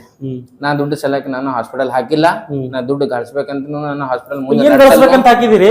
ಮಂದಿದ ಒಂದು ಪ್ರೀತಿ ಗಳಿಸ್ಬೇಕು, ಮಂದಿದ ಜನರಿಗೆ ನನಗಿಲಿಂತ ಹೆಲ್ಪ್ ಆಗ್ಬೇಕು. ಯಾಕಂದ್ರೆ ನಾನು ಬಹಳ ಬಡು ನೀವು ಮಂದಿ ಪ್ರೀತಿ ಗಳಿಸ್ಬೇಕು ಅಂತ ಹಾಕಿದ್ದೀರಿ. ಬಂದಿದ್ದೀವಿ, ನಾವು ನೋಡಿದೀನಿ. ಫಾರೂಕ್ ಸರ್, ಈಗ ನೀವು ಮಂದಿ ಪ್ರೀತಿ ಗಳಿಸ್ಬೇಕು ಅಂತ ಹಾಕಿದ್ದೀರಿ ಅಂತ ಹೇಳ್ತೀರಿ. ನೀವು ಹಾಕಿದ್ರೆ ಆಸ್ಪತ್ರೆ ಹಾಕೋ ಅವಶ್ಯಕತೆನೇ ಇರ್ಲಿಲ್ಲ. ಹೀಗೆ ನಮಸ್ಕಾರ ಸರ್, ರಾಜಕೀಯ ಮನುಷ್ಯರ ತರ ಎಲ್ರಿಗೂ ನಾನು ಆ ಸೇವೆ ಮಾಡ್ತೀನಿ ಈ ಸೇವೆ ಮಾಡ್ತೀನಿ ಅಂತ ಎಲ್ರಿಗೂ ಹೇಳ್ತಾ ಹೋಗ್ಬೋದಾಗಿತ್ತು. ಇಲ್ಲ, ತಂದೆ ತಾಯಿನೂ ಡಾಕ್ಟರ್ ಮಾಡಿದ್ದಾರೆ, ಪೇಷಂಟ್ ಟ್ರೀಟ್ಮೆಂಟ್ ಮಾಡಿ ಚೆನ್ನಾಗ್ಬೇಕಂತ ಹೇಳಿ ತಂದೆ ತಾಯಿ ಮಾಡಿದಕ್ಕೆ ನಾವು ಇಷ್ಟು ಡಿಗ್ರಿ ಎಷ್ಟು ಮಂದಿ ಇದ್ರಿ, ಎಲ್ಲರೂ ಒಂದು ಡಿಗ್ರಿ ಓದಿರಿ. ಒಬ್ರು ಟೀಚರ್ ಇದಿರ್ಬೋದು, ಒಬ್ರು ಏನೇ ಇದಿರ್ಬೋದು, ಅವ್ರ ಹುದ್ದೆಗೆ ಯಾಕೆ ಅವ್ರಿಗೊಂದು ಪ್ಯಾಷನ್ ಇರುತ್ತೆ, ನಾನು ಡಾಕ್ಟರ್ ಆಗ್ಬೇಕಂತ ಹೇಳಿ. ಈಗ ಹೆಂಗಿರುತ್ತೆ ನೋಡಿ ಮಲ್ಲಿಕಾರ್ಜುನ್ ಅವರೇ, ನೀವು 10th ಸ್ಟ್ಯಾಂಡರ್ಡ್ ಇದ್ದಾಗ ನಿಮ್ ಮನಸ್ಸಾಗ ಇತ್ತೋ ಇಲ್ಲೋ ನೀವು ಜರ್ನಲಿಸ್ಟ್ ಆಗ್ಬೇಕಂತ ಗೊತ್ತಿಲ್ಲ. PUC ಸೆಕೆಂಡ್ ಇಯರ್ ಬರ್ತೀರಿ, ಮತ್ ಸ್ವಲ್ಪ ಏನದ ಪ್ಯಾಷನ್ ಚೇಂಜ್ ಆಗುತ್ತೆ, ಮತ್ತೆ ನೀವು ಒಂದು ಡಿಗ್ರಿ ತಗೋತೀರಿ, ಪ್ಯಾಷನ್ ಬೇರೆ ಚೇಂಜ್ ಆಗ್ಬೋದು. ಅಟ್ ದಿ ಎಂಡ್ ನಿಮ್ಗೆ ಗೊತ್ತಾಗುತ್ತೆ, ಓ ನಾನ್ ಜರ್ನಲಿಸ್ಟ್ ಆದ್ರೆ ಚೆನ್ನಾಗಿರ್ತಿತ್ತೇನೋ ಅಂತ ಹೇಳಿ ಅವಾಗ ನೀವು ಚೇಂಜ್ ಆಗ್ತೀರಿ. ಸೊ ಮನುಷ್ಯ ಏನದ ಸಣ್ಣ ಬಹಳ ಒಂದು 100 ಮಂದಿ ಒಳಗ ಒಂದು 10 ಮಂದಿ ಇರ್ಬೋದು ಸಣ್ಣಾಗಿ ನಾನು ಡಾಕ್ಟರ್ ಆಗ್ಬಂದು ಡಾಕ್ಟರೇ ಆಗಿದ್ದೀನಿ, ನಾನು ಲೀಡರ್ ಆಗ್ಬಂದ್ ನಾನು ಲೀಡರ್ ಆಗಿದ್ದೀನಿ. 10 ಮಂದಿ ಇರ್ತಾರೆ, 90% ಚೇಂಜ್ ಆಗ್ತಾರೆ. ನನ್ಗೂ ಹಂಗ ಅನಿಸ್ತಾ ಬರ್ತಾ ನಾನು ಇದೆ ಒಂದ್. ಬಟ್ ನಾನು ಇದು MBBS ಮುಗ್ದ್ಮೇಲೆ ನೀಟ್ ಎಕ್ಸಾಮ್ ಸಲಕ್ ನಾನು ಫೈಟ್ ಮಾಡಿದೀನಿ. ಸುಪ್ರೀಂ ಕೋರ್ಟ್ ನಲ್ಲಿ ನಾವು ಕೇಸ್ ಹಾಕಿದ್ವಿ. ನಾವು 5 ಮಂದಿ ಕಲ್ತಿ CNN IBN ಚಾನೆಲ್ ದವ್ರು ನಂದು ಇಂಟರ್ವ್ಯೂ ಮಾಡಿದ್ರು ನ್ಯಾಷನಲ್ ಲೆವೆಲ್ದಾಗ ಹಿಂದಿದಲ್ಲಿ. ಆ ಟೈಮ್ ಸ್ವಲ್ಪ ಇತ್ತು ನನ್ಗೆ ಒಂದು ಏನದ ಒಂದು ಜಸ್ಟಿಸ್ ಸೆಲೆಕ್ಟ್ ನಾನು ವರ್ಕ್ ಮಾಡಿ, ಯಾರು ಎಲ್ಲೂ ಇನ್ಜಸ್ಟಿಸ್ ಆಗ್ತಾ ಇದೆ ಯಾರಿಗೂ ಅಂತಂದ್ರೆ ನಾನು ಯಾರು ಜಾತಿ ನೋಡಲ್ಲ, ಅವ್ರದ್ದು ಏನು ನೋಡಲ್ಲ. ಆ ಇನ್ಜಸ್ಟಿಸ್ ಆಗ್ತಾ ಇದೆ ಅವ್ರಿಗೆ ಇವ್ರು ಮಾಡ್ಬೇಕು, ಅವ್ರ ಸಲಕ್ಕೆ ಹೆಲ್ಪ್ ಮಾಡ್ಬೇಕು, ಒಂದ್ಸಲ ಧ್ವನಿ ಎತ್ತಬೇಕಂತ ಹೇಳಿ ನಾನು ಧ್ವನಿ ಎತ್ತಾನೆ ಇರ್ತೀನಿ ಮೊದ್ಲಿಂದ ಹಿಡಿದು. ಬಟ್ ಏನೋ ನನ್ಗೆ ಅನ್ಸುತ್ತೋ ಆ ದೇವ್ರ ನನ್ಗೆ ಆ ಕಡೆ ಹೋಯ್ತಾ ಇದ್ದೇನೆ, ನಾನು ಹೋಗ್ತಾ ಇದ್ದೀನಿ. ಬಟ್ ಏನು ಆ ದಾರಿ ಹಿಡಿದಿದ್ದೀನಿ ಅಂದ್ರೆ ಯಾವ್ದು ತಪ್ಪು ದಾರಿ ಇಲ್ಲ. ಒಂದ್ ಡಾಕ್ಟರ್ ಒಂದು ರಾಜಕೀಯದಲ್ಲಿ ಬರ್ಬೇಕಂದ್ರೆ ತಪ್ಪೇನೂ ಇಲ್ಲ. ಡಾಕ್ಟರ್ ಶರಣ್ ಪ್ರಕಾಶ್ ಪಾಟೀಲ್ ಅವರು ಇದ್ದಾರೆ, ಡಾಕ್ಟರ್ ಅಜಯ್ ಸಿಂಗ್ ಸರ್ ಇದ್ದಾರೆ, ಡಾಕ್ಟರ್ ಉಮೇಶ್ ಜಾಧವ್ ಅವರು ಇದ್ದಾರೆ, ಡಾಕ್ಟರ್ ಅವಿನಾಶ್ ಜಾಧವ್ ಇದ್ದಾರೆ. ಅಂದ್ರೆ ನೀವು ಕೂಡ ಇದೆಲ್ಲ ಬಿಟ್ಟು ಮುಂದೆ ನೀವು ಸಚಿವರಾಗ್ತೀರಿ ಅಂತ ಏನು ಲಕ್ಷಣಗಳ? ಸಚಿವ ಆಗ್ತಾರೆ ಅದು ದೇವ್ರಿಗೆ ಗೊತ್ತು. ನಾನು ಅದು ದಾರಿ ಹಿಡಿದಿದ್ದೀನಿ. ದೇವ್ರು ಎಲ್ಲ ನಮ್ಮ ಪ್ರಿಯಾಂಕ್ ಖರ್ಗೆ ಸರ್ ಅವ್ರು ಕ್ಲೋಸ್ ಇದ್ದಾರೆ. ಅವ್ರು ನನಗೆ ಅವಕಾಶ ಕೊಟ್ರೆ ಡೆಫಿನೆಟ್ಲಿ ನಾನು ಎಲ್ಲಾದ್ರೂ ಅಲ್ಲಿ ನಿಂತಿ ನಾನು ಏನದ ಗೆದ್ದಿ ಏನದ ಒಂದು ಇದು ಮಾಡ್ಬೇಕಂತ ಹೇಳಿ ನನ್ಗೆ ಆಸೆ ಇದೆ. ಅಂದ್ರೆ ರಾಜಕೀಯದಲ್ಲಿ ಮುಂದೆ ನೀವು ಏನೋ ಒಂದು ಕಾಣ್ತಾ ಇದ್ರಿ, ಕನಸು ಕಾಣ್ತಾ ಇದ್ದೀರಿ? ಕಾಣ್ತೇನೆ ಡೆಫಿನೆಟ್ಲಿ. ಯಾಕೆ ಕಾಣ್ಬಾರ್ದು? ಕಾಣ್ಬಾರ್ದು, ಕಾಣ್ಬೋದು. ಅದಕ್ಕೇನು ತಪ್ಪೇನಿದೆ ಸರ್? ಈಗ ನಿಮ್ ತಂದೆಯವ್ರು ಯಾವತ್ತಾದ್ರೂ ನಿಮ್ಗೆ ಅನ್ಕೊಂಡ ಅಲ್ಲಪ್ಪ ನೀನ್ ಡಾಕ್ಟರ್ ಓದಿದೀಯಾ, ಚೆನ್ನಾಗಿ ಸಜ್ಜನ್ ಇದೀಯಾ, ಚೆನ್ನಾಗಿ ಬದುಕೋದ್ ಬಿಟ್ಟು ನೀವು ಸುಮ್ನೆ ಸಮಾಜ ಸೇವೆ ರಾಜಕೀಯ ಎಲ್ಲ ಯಾಕೆ ಟೆನ್ಷನ್ ಹೇಳ್ತಾರೆ? ನೋಡ್ರಿ, ರಾಜಕೀಯ ಅಂದ್ರೆ ಇದು ವೆರಿ ವೆರಿ ಡಿಫಿಕಲ್ಟ್ ಫೀಲ್ಡ್ ನನ್ಗೆ ಅನ್ಸುತ್ತೆ, ಬಹಳ ಡಿಫಿಕಲ್ಟ್. ನಿಮಗದು ಆಗಿರ್ಬೋದಲ್ಲ ಮತ್ತೆ ನೋಡಿ. ನಾನು ಸೋಷಿಯಲ್ ಸರ್ವಿಸ್ ಮಾಡ್ಕೊಂತಾನೆ 5.5 years ಅಲ್ಲಿ ಇದ್ದೆ. ಸೊ ಬಹಳ ಹಾಸ್ಪಿಟಲ್ ಹಾಕಿದಾಗ್ನು ಏನದ ಆತರ ಸ್ವಲ್ಪ ಕಾಂಪಿಟೇಷನ್ ಫೀಲಿಂಗ್ ಬರುತ್ತೆ. ಏನೇನು ಯಾವುದೇ ಹುದ್ದೆಯಲ್ಲಿ ಹೋಗ್ರಿ ಒಂದು ಕಾಂಪಿಟೇಷನ್ ಫೀಲಿಂಗ್ ಬರುತ್ತೆ. ಸೊ ರಾಜಕೀಯದಲ್ಲೂ ಅದೇ ಇದೆ, ಬಟ್ ಇಲ್ಲಿ ಸ್ವಲ್ಪ ಜಾಸ್ತಿ ಹೈ ಲೆವೆಲ್ ಆಫ್ ರಿಸ್ಕ್ ಇದೆ ಹಂಗ ಅನಿಸ್ತದೆ. ಯಾಕಂದ್ರೆ ಅಪೋಸಿಷನ್ ಏನದ ಯಾವಾಗ್ಲೂ ಏನದ ಇವ್ರು ಹೆಂಗ ತಣ್ಣಗ್ ಮಾಡ್ಬೇಕು, ಇವ್ರಿಗೆ ಹೆಂಗ್ ಇದು ಮಾಡ್ಬೇಕು, ಬರೇ ಈಗ ಒಂದೇ ಅಪೋಸಿಷನ್ ಅಷ್ಟೇ ಅಲ್ಲ. ನಮ್ಗೆ ಈಗ ಬಹಳ 10-20 ವರ್ಷದಿಂದ ಯಾರ ನಮ್ಮ ಪಾರ್ಟಿದಲ್ಲಿ ಇರ್ತಾರೆ ಅವ್ರಿಗೂ ಇದು ಇರುತ್ತೆ. ಸೊ ಆತರ ಇರುತ್ತೆ. ಬಟ್ ಎಲ್ಲದಕ್ಕೂ ನಾವು ಚೆನ್ನಾಗಿ ಕೆಲಸ ಮಾಡ್ಕೊತ ಹೋದ್ರೆ ದೇವ್ರ 100% ನಮ್ಗೆ ಒಂದು ಸ್ಥಾನ ಕೊಡ್ತಾನೆ. ಒಂದು ಡೆಫಿನೆಟ್ಲಿ ನೀವ್ ಯಾಕೆ ಇದನ್ನ ರಿಸ್ಕ್ ತಗೊಂಡಿದ್ದೀರಿ ಅಂತ ನನಗೆ ಅನಿಸ್ತಾ ಇದೆ ಅಂತಂದ್ರೆ, ರಾಜಕೀಯ ಅಂದ ಕೂಡಲೇ ಸುಳ್ಳು ಹೇಳ್ಬೇಕು. ರಾಜಕೀಯ ಪ್ರತಿಶತ ರಾಜಕಾರಣಿಗಳು ಸಾರ್ವಜನಿಕರಿಗೆ ಹಾದಿ ತಪ್ಪಿಸಿರ್ತಕ್ಕಂಥ ಕೆಲಸ ಮಾಡಿದಾಗನೇ ಅಧಿಕಾರಕ್ಕೆ ಬಂದಿದ್ದಾರೆ. ಸುಳ್ಳು ಆಶ್ವಾಸಗಳನ್ನ ನೀಡಿದ ನಂತರನೇ ಅಧಿಕಾರಕ್ಕೆ ಬಂದಿದ್ದಾರೆ. ನೀವು ಈಗಾಗಲೇ ಯಾವುದೇ ಅಪೇಕ್ಷೆ ಇರ್ಲಾರ್ದೆ ಬಡವರಿಗೆ ಸಾಮಾನ್ಯ ಕೆಲಸವನ್ನ ಮಾಡ್ಕೊಡ್ತಾ ಇದ್ದೀರಿ. 100ಕ್ಕೆ 100 ರಾಜಕೀಯದವರು ಇದ್ದವರು ಸುಳ್ಳು ಹೇಳಿ ಬರ್ತಾರ. ನಿಮ್ ಪ್ರಕಾರ ನಾನು ಪ್ರತಿಶತ ಅಂತ ಹೇಳ್ತಿದ್ದೀನಿ ಸರ್. 100% ಪ್ರತಿಶತ 90% ತಿಳ್ಕೊಂಬಿಡಿ. 10 ಜನ ಇದ್ದಾರೆ ಅನ್ನೋದು 8 ಜನ ಸುಳ್ಳು ಹೇಳೋದು. ಆತರ ಕೆಲಸ ಮಾಡ್ತೀನಿ ಕೆಲಸ ಮಾಡ್ತೀನಿ ಇದಾರ, ಬಹಳಷ್ಟು ಮಂದಿ ಇದ್ದಾರೆ. ಅಂದ್ರೆ ಅವ್ರು ಏನದ ಅದೇ ತರ ನೀವ್ ಹೆಂಗ್ ಹೇಳ್ತಿರಲ್ಲ ಅಂದ್ರೆ ಮೀಡಿಯಾದಲ್ಲವ್ರು ಬರಲ್ಲ, ಕೆಲಸ ಮಾಡ್ತಾ ಇರ್ತಾರೆ, ಗ್ರೌಂಡ್ ಲೆವೆಲ್ ಕೆಲಸ ಮಾಡ್ತಿರ್ತಾರ. ಪಾರ್ಟಿನವರಿಗೆ ವಿತೌಟ್ ಎನಿ ಪ್ರಾಬ್ಲಮ್ ಟಿಕೆಟ್ ಕೊಡ್ತಾ ಇರ್ತಾರ, ವಿತೌಟ್ ಪ್ರಾಬ್ಲಮ್ ಅವ್ರು ಗೆದ್ನು ಬರ್ತಾರ, ವಿತೌಟ್ ಪ್ರಾಬ್ಲಮ್ ಅವ್ರು ಕೆಲಸನೂ ಮಾಡಕತ್ತಾರ. ಒಂದ್ ವೇಳೆ ನೀವು ರಾಜಕೀಯಕ್ಕೆ ಬಂದಿದ್ದೀರಿ, ಇವಾಗ ನೀವು ಮುಂದೆ ಗೆದಿತೀರಿ ಅಂತ ನಿಮ್ಗೆ ಅನ್ಸುತ್ತಾ? 100%. ಯಾವ ಆಧಾರದ ಮೇಲೆ ಗೆದಿತೀರಿ ಅಂತ ಅನ್ಸುತ್ತೆ? ನಾನು ಕೆಲಸ ಮಾಡ್ತಾ ಇದ್ದೀನಿ, ಕೆಲಸ ಮಾಡಿ ತೋರಿಸಿದೀನಿ, ಜನರ ನಡು ಇದೀನಿ, ಮತ್ತೆ ಜನರಿಗೆ ಏನದ ಏನ್ ಬೇಕು ಅವ್ರಿಗೆ ಏನ್ ಪ್ರಾಬ್ಲಮ್ ಅದ ಅದಕ್ಕೆ ನಾನು ಡೈರೆಕ್ಟ್ಲಿ ನಾನು ಫೇಸ್ ಟು ಫೇಸ್ ಅವ್ರಿಗೆ ಸಾಲ್ವ್ ಮಾಡೋದ್ ನಮ್ಮಲ್ಲಿ ತಾಕತ್ತಿದೆ. ದುನಿಯಾದ ಕೆಲಸ ಮಾಡಿರ್ತಕ್ಕಂತ ಎಷ್ಟೋ ಸಮಾಜ ಸೇವಕರನ್ನ ಜನ ಗೆಲ್ಲಿಸದೇ ಇರತಕ್ಕಂತ ಉದಾಹರಣೆಗಳಿದಾವೆ. ಯಾಕೆ ಅಂತ ಕೇಳಿದ್ರೆ ಆ ಗುಣಗಳು ನಿಮ್ಮಲ್ಲಿಲ್ಲ, ಸುಳ್ಳು ಹೇಳುವ ಗುಣಗಳು ನಿಮ್ಮಲ್ಲಿಲ್ಲ, ಈಗೇ ಕೆಲಸ ಮಾಡ್ತಾ ಇದ್ದೀರಿ. ಅಥವಾ ಅವ್ರು ಗೆಲ್ಲಿಸ್ತಾರೆ ಅಂತ ನಿಮ್ಗೆ ಅನ್ಸುತ್ತಾ ಸರ್? ಇಲ್ಲ ನೋಡಿ, ಕರೆಕ್ಟ್, ನಿಮ್ ಮಾತು ಕರೆಕ್ಟ್ ಇದೆ. ಸುಳ್ಳು ಹೇಳ್ಬೇಕನ್ನತ್ತೆ ಆತರ ನೀವು ಹೇಳ್ತಾ ಇದೀರಿಲ್ಲ, ನೀವು ಒಂದು 90% 80 to 90% ಆತರ ಇದಿರ್ಬೋದು ರಾಜಕಾರಣಿಗಳು. ಯಾವ ಪಾರ್ಟಿ ಏನದು ಅದನ್ನು ಹೇಳಲ್ಲ ನಾನು. ಬಟ್ 10% ದಲ್ಲಿ ಏನ್ ಚೆನ್ನಾಗಿ ಇದಾರೆ ರಾಜಕಾರಣಿಗಳು, ಏನ್ ಖರೆ ಹೇಳಿ ಸುಳ್ಳು ಹೇಳಾರ್ದಂತ ಮತ್ತೆ ಯಾವ್ದು ಬೇರೆ ತಪ್ಪು ದಾರಿ ಹಿಡಿಲಾರ್ದಂತ ರಾಜಕಾರಣಿಗಳು ಇದಾರ. ಅಂತ ರಾಜಕಾರಣದಾಗ ನಾ ಇದೇನಂತ ನಾ ಹೇಳ್ತೀನಿ. ಓಕೆ ಸರ್, ಈಗ ಮುಂದೆ ನಮ್ಮಲ್ಲಿ ಕೂತಿರ್ತಕ್ಕಂಥವ್ರು ಕೆಲವರು ಪ್ರಶ್ನೆಯನ್ನು ಕೇಳ್ತಾರೆ ಸರ್. ಪ್ರಶ್ನೆಯನ್ನು ಕೇಳ್ಬೋದು ಸರ್ ತಾವು? ಸರ್ ನಮಸ್ಕಾರ. ನಮಸ್ಕಾರ. ನನ್ನ ಹೆಸರು ಪವನ್ ಕುಲಕರ್ಣಿ ಅಂತ ಹೇಳಿ. ನಾನು ನಿಮ್ಗೊಂದು ಡೈರೆಕ್ಟ್ ಕ್ವಶನ್ ಕೇಳ್ತೀನಿ ಸರ್. ನೀವು ಹೇಳ್ತಾ ಇದ್ರೆ ರಾಜಕೀಯಕ್ಕೆ ನಾನು ಮುಂದೆ ಬರ್ತೀನಿ, ನಾನು ಸೋಷಿಯಲ್ ವರ್ಕ್ ಮಾಡ್ತಾ ಇದ್ದೀನಿ, ನಾನು ಒಬ್ಬ ವೈದ್ಯ ಅಂತ ಹೇಳ್ತೀನಿ. ಈ ಸಾಕಷ್ಟು ಸಮಯದಲ್ಲಿ ನೋಡ್ತಾ ಇರ್ತೀವಿ, ತಮ್ಮ ಮುಸ್ಲಿಂ ನಾಯಕರಾಗಿರ್ಬೋದು, ಏನೋ ರಾಜಕೀಯದಲ್ಲಿ ಬಂದಿರ್ತಾರೆ ಅಥವಾ ಬಂದಿರ್ತಾರೆ, ಅವರೆಲ್ಲ ಹೇಳ್ತಿರ್ತಾರೆ ಜೈ ಭೀಮ್ ಅಂತ ಹೇಳ್ತಿರ್ತಾರೆ. ಸೊ ಅದೇ ಒಂದು ಯಾವಾಗ ಒಂದು ಪ್ರಶ್ನೆ ಯಾವಾಗ ಬರ್ತಪ್ಪ ಅಂದ್ರೆ, ಈ ಒಂದು ದಲಿತ ಹುಡುಗ ಮುಸ್ಲಿಂ ಹುಡುಗಿ ಪರಸ್ಪರ ಪ್ರೀತಿ ಮಾಡಿ ಏನಾದ್ರು ಮದುವೆ ಆದ್ರೆ, ಅದೇ ನಿಮ್ಮ ಮುಸ್ಲಿಂ ನಾಯಕರು ಕಾಫಿರನ್ ಜೊತೆ ಮದುವೆ ಆಗೋದು ಹರಾಮ್ ಅಂತ ಹೇಳಿ ಅವ್ರನ್ನ ಕೊಲೆ ಮಾಡೋದು ಅಥವಾ ಅವ್ರ ಬೆದರಿಕೆ ಹಾಕೋದು, ಅವರನ್ನ ಏನೋ ಒಂದ್ ರೀತಿ ಒಂದು ಅಸಾಲ್ಟ್ ಮಾಡೋದು, ಈ ರೀತಿ ಮಾಡ್ತಿರ್ತಾರೆ. ಸೊ ಇದ್ರ ಬಗ್ಗೆ ನಿಮ್ಮ ಅಭಿಪ್ರಾಯ ಏನು, ಅಥವಾ ನೀವು ಇದಕ್ಕೆ ಹೋಗ್ತೀರಾ? ನೋಡಿ ನಮ್ಮ ಕುಲಕರ್ಣಿ ಅವರೇ, ಇದು ಎಲ್ಲಾರು ಒಂದು ಪರ್ಸನಲ್ ಕ್ವಶನ್ ಇದೆ. ಇದು ಅವ್ರ ತಂದೆ ತಾಯಿ ಏನ್ ಯೋಚನೆ ಮಾಡ್ತಾರ ಅವ್ರದ್ದು ಬಿಟ್ಟಿದೆ. ನಾನ್ ನಿಮ್ಗೆ ಕೇಳ್ತೀನಿ, ನಿಮ್ ಮಕ್ಕಳು ಯಾರು ಬೇರೆ ಜಾತಿಗೆ ಮದ್ವೆ ಮಾಡ್ಕೊಂಡು ನೀವು ಒಪ್ಕೊ ಕೊಡ್ತೀರಿ? ನಾನು ಒಪ್ಕೊ ಕೊಡಲ್ಲ, ಮಲ್ಲಿಕಾರ್ಜುನ ಕೊಡಲ್ಲ, ಯಾರು ಕೊಡಲ್ಲ. ಯಾರೇ ಇರ್ಲಿ, ಲಿಂಗಾಯತ ಇರ್ಲಿ, ಬ್ರಾಹ್ಮಿನ್ಸೇ ಇರ್ಲಿ, ಮುಸ್ಲಿಮೇ ಇರ್ಲಿ, ದಲಿತ ಇರ್ಲಿ, ಯಾರೇ ಇರ್ಲಿ, ಯಾರು ತಂದೆ ತಾಯಿ ಏನದ ಅವ್ರ ಧರ್ಮದೇ ಹುಡುಗಿ ಸಿಗ್ಲಿ, ಅವ್ರ ಧರ್ಮದೇ ತನ್ನ ಮಗಳಿಗೆ ಹುಡುಗ ಸಿಗ್ಲಿ ಅಂತೇಳಿ ಯೋಚನೆ ಮಾಡ್ತಾರೆ. ಸೊ ಅದೇ ತರ ಇದೆ ಮುಸ್ಲಿಮ್ಸೇ ಇರ್ಲಿ. ಯಾಕಂದ್ರೆ ಎಲ್ಲಾ ನಾವೇನ್ ಇದು ಇಂಡಿಯಾ ಹೆಂಗಿದೆ ಅಂದ್ರೆ, ನಮ್ಮ ಭಾರತ ದೇಶ ಒಂದು ನಾವು ಸಾಂಸ್ಕೃತಿಕ ಎಲ್ಲಾ ತಗೊಂಡು ನಡೆದಿದೀವಿ. ಸೊ ನಮ್ಗೆ ಎಲ್ಲರಿಗಿಂತ ಇಂಪಾರ್ಟೆಂಟ್ ಏನದ, ನಮ್ಗೆ ರೆಸ್ಪೆಕ್ಟ್ ಇಂಪಾರ್ಟೆಂಟ್ ಅದ, ನಮ್ ಫ್ಯಾಮಿಲಿದಾಗ ರೆಸ್ಪೆಕ್ಟ್. ಸೊ ಇದೇ 1 ಮಿನಿಟ್ ನಾ ಹೇಳ್ತೀನಿ, ಮುಗಿಸ್ತೀನಿ. ತಂದೆ ತಾಯಿ ಒಪ್ಪಿಗೆ ಇರೋದಿಲ್ಲ ಅಂತ ಹೇಳಿದ್ರೆ ಒಪ್ಕೋತೀನಿ ನಾನು. ತಂದೆ ತಾಯಿ ಒಪ್ಪಿಗೆ ಇರೋದಿಲ್ಲ ಅಥವಾ ಯಾರಾದ್ರೂ ತಂದೆ ತಾಯಿ ತಮ್ಮ ಜಾತಿ ಒಪ್ಕೋತಾರೆ. ಅದೇ ಮುಸ್ಲಿಂ ನಾಯಕರು ಯಾಕೆ ಇದ್ರಲ್ಲಿ ಇನ್ವಾಲ್ವ್ ಆಗ್ತಾರೆ ಅಂತ, ಈಗ ಸ್ವತಃ ತಂದೆ ತಾಯಿಗಳು ಇನ್ವಾಲ್ವ್ ಆಗಬೇಕು, ಅದಕ್ಕೊಂದು ಕನ್ಸಲ್ಟೆಂಟ್ ಪೊಲಿಟಿಷಿಯನ್ ಇದೆ, ಕಾನ್ಸ್ಟಿಟ್ಯೂಷನ್ ಇದೆ. ಸೊ ಬೇರೆ ಜಾತಿ ಇಲ್ಲ, ಬೇರೆ ಜಾತಿ ನಾಯಕರು ಇನ್ವಾಲ್ವ್ ಆಗಲ್ಲ. ಒಂದು ಮುಸ್ಲಿಂ ಹುಡುಗ ಹಿಂದೂ ಹುಡುಗಿ ಮದುವೆ ಆದ್ರೆ ಇವತ್ತು ಏನ್ ನಡೀತಾ ಇದೆ ಭಾರತ ದೇಶದಲ್ಲಿ? ಇಲ್ಲ, ಅದು ಮಾತು ಕೇಳಿ ಕರೆಕ್ಟ್. ನಿಮ್ಮ ಪ್ರಕಾರ ನಿಮ್ಮ ಪ್ರಕಾರ ಈ ಭಾರತ ದೇಶದಲ್ಲಿ ವಿವಿಧತೆಯಲ್ಲಿ ಏಕತೆ ಅಂತ ಸಂವಿಧಾನದಲ್ಲಿ ಏನ್ ಕೊಟ್ಟಿದ್ದಾರೆ? ಬೇರೆ ಬೇರೆ ಜಾತಿ ಆಗಿರ್ಬೋದು, ಬೇರೆ ಬೇರೆ ಧರ್ಮಗಳಾಗಿರ್ಬೋದು, ಏನು ಮದುವೆ ಪರಸ್ಪರ ಇಚ್ಛೆ ಪಟ್ಟು ಮದುವೆಯನ್ನ ಮಾಡ್ಕೊಂತಾರೆ. ಇದನ್ನ ನೀವು ಒಪ್ಕೊಂತೀರಾ ಅಥವಾ ಇದಕ್ಕೆ ನೀವು ಸಪೋರ್ಟ್ ಮಾಡ್ತೀರಾ? 100% ಒಪ್ಕೋತೀನಿ. ಸಂವಿಧಾನ ಏನ್ ಹೇಳುತ್ತೆ ನಮ್ಮ ಭಾರತ ದೇಶದಲ್ಲಿ, 100% ಒಪ್ಕೋತೀನಿ.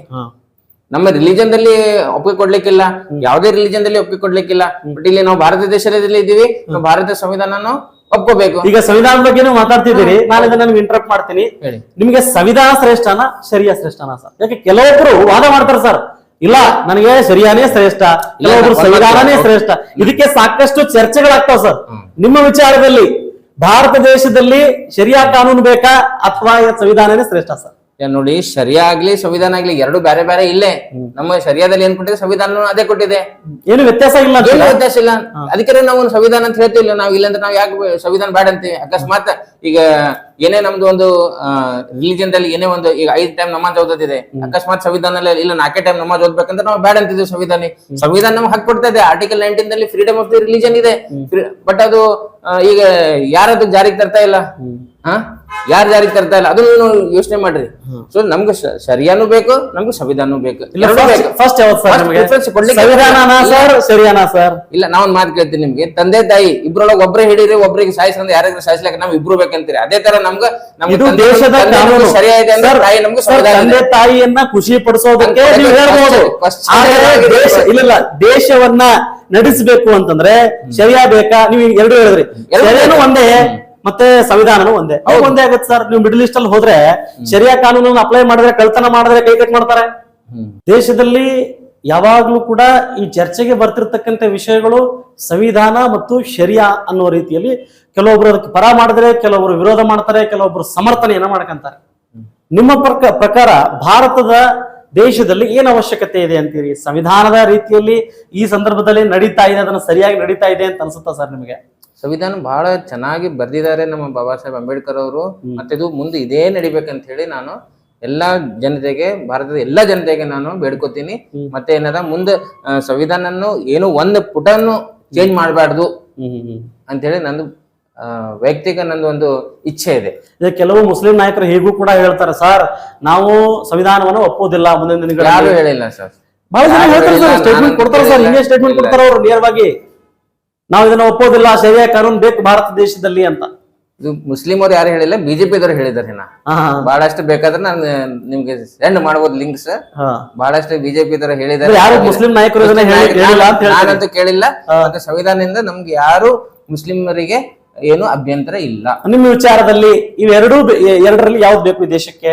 ದೇಶ ಒಳ್ಳೆ ರೀತಿಯಲ್ಲಿ ನಡಿಬೇಕು ಅಂತಂದ್ರೆ ಸಂವಿಧಾನ ಬೇಕಾ, ಶರಿಯಾ ಬೇಕಾ ಸರ್? ನೋಡಿ, ಎರಡೂ ಬೇಕು.